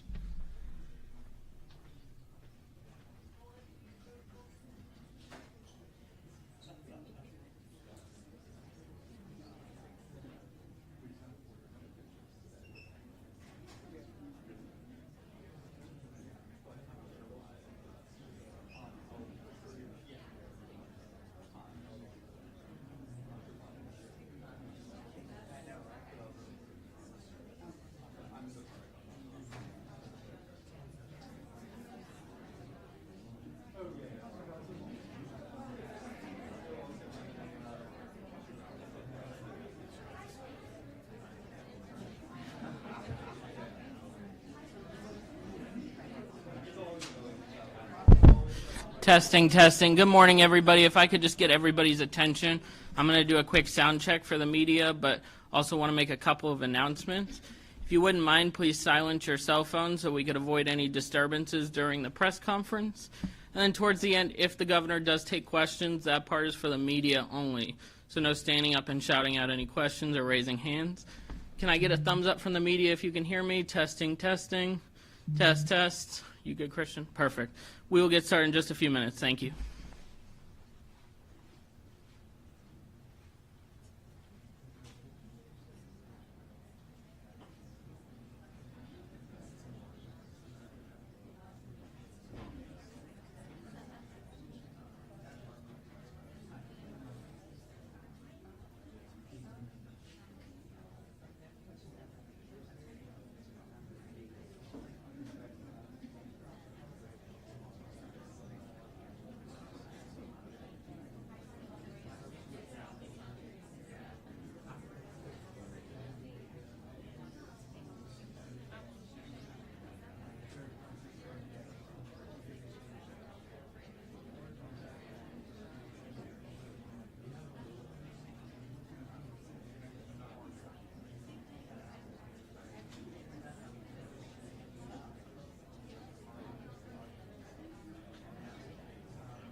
Testing, testing. Media, can you just let me know if you can hear me one more time? I just raised the volume a little bit for the crowd.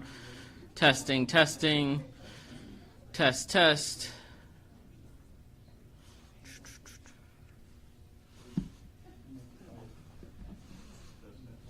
Mic check, mic check. Test, test.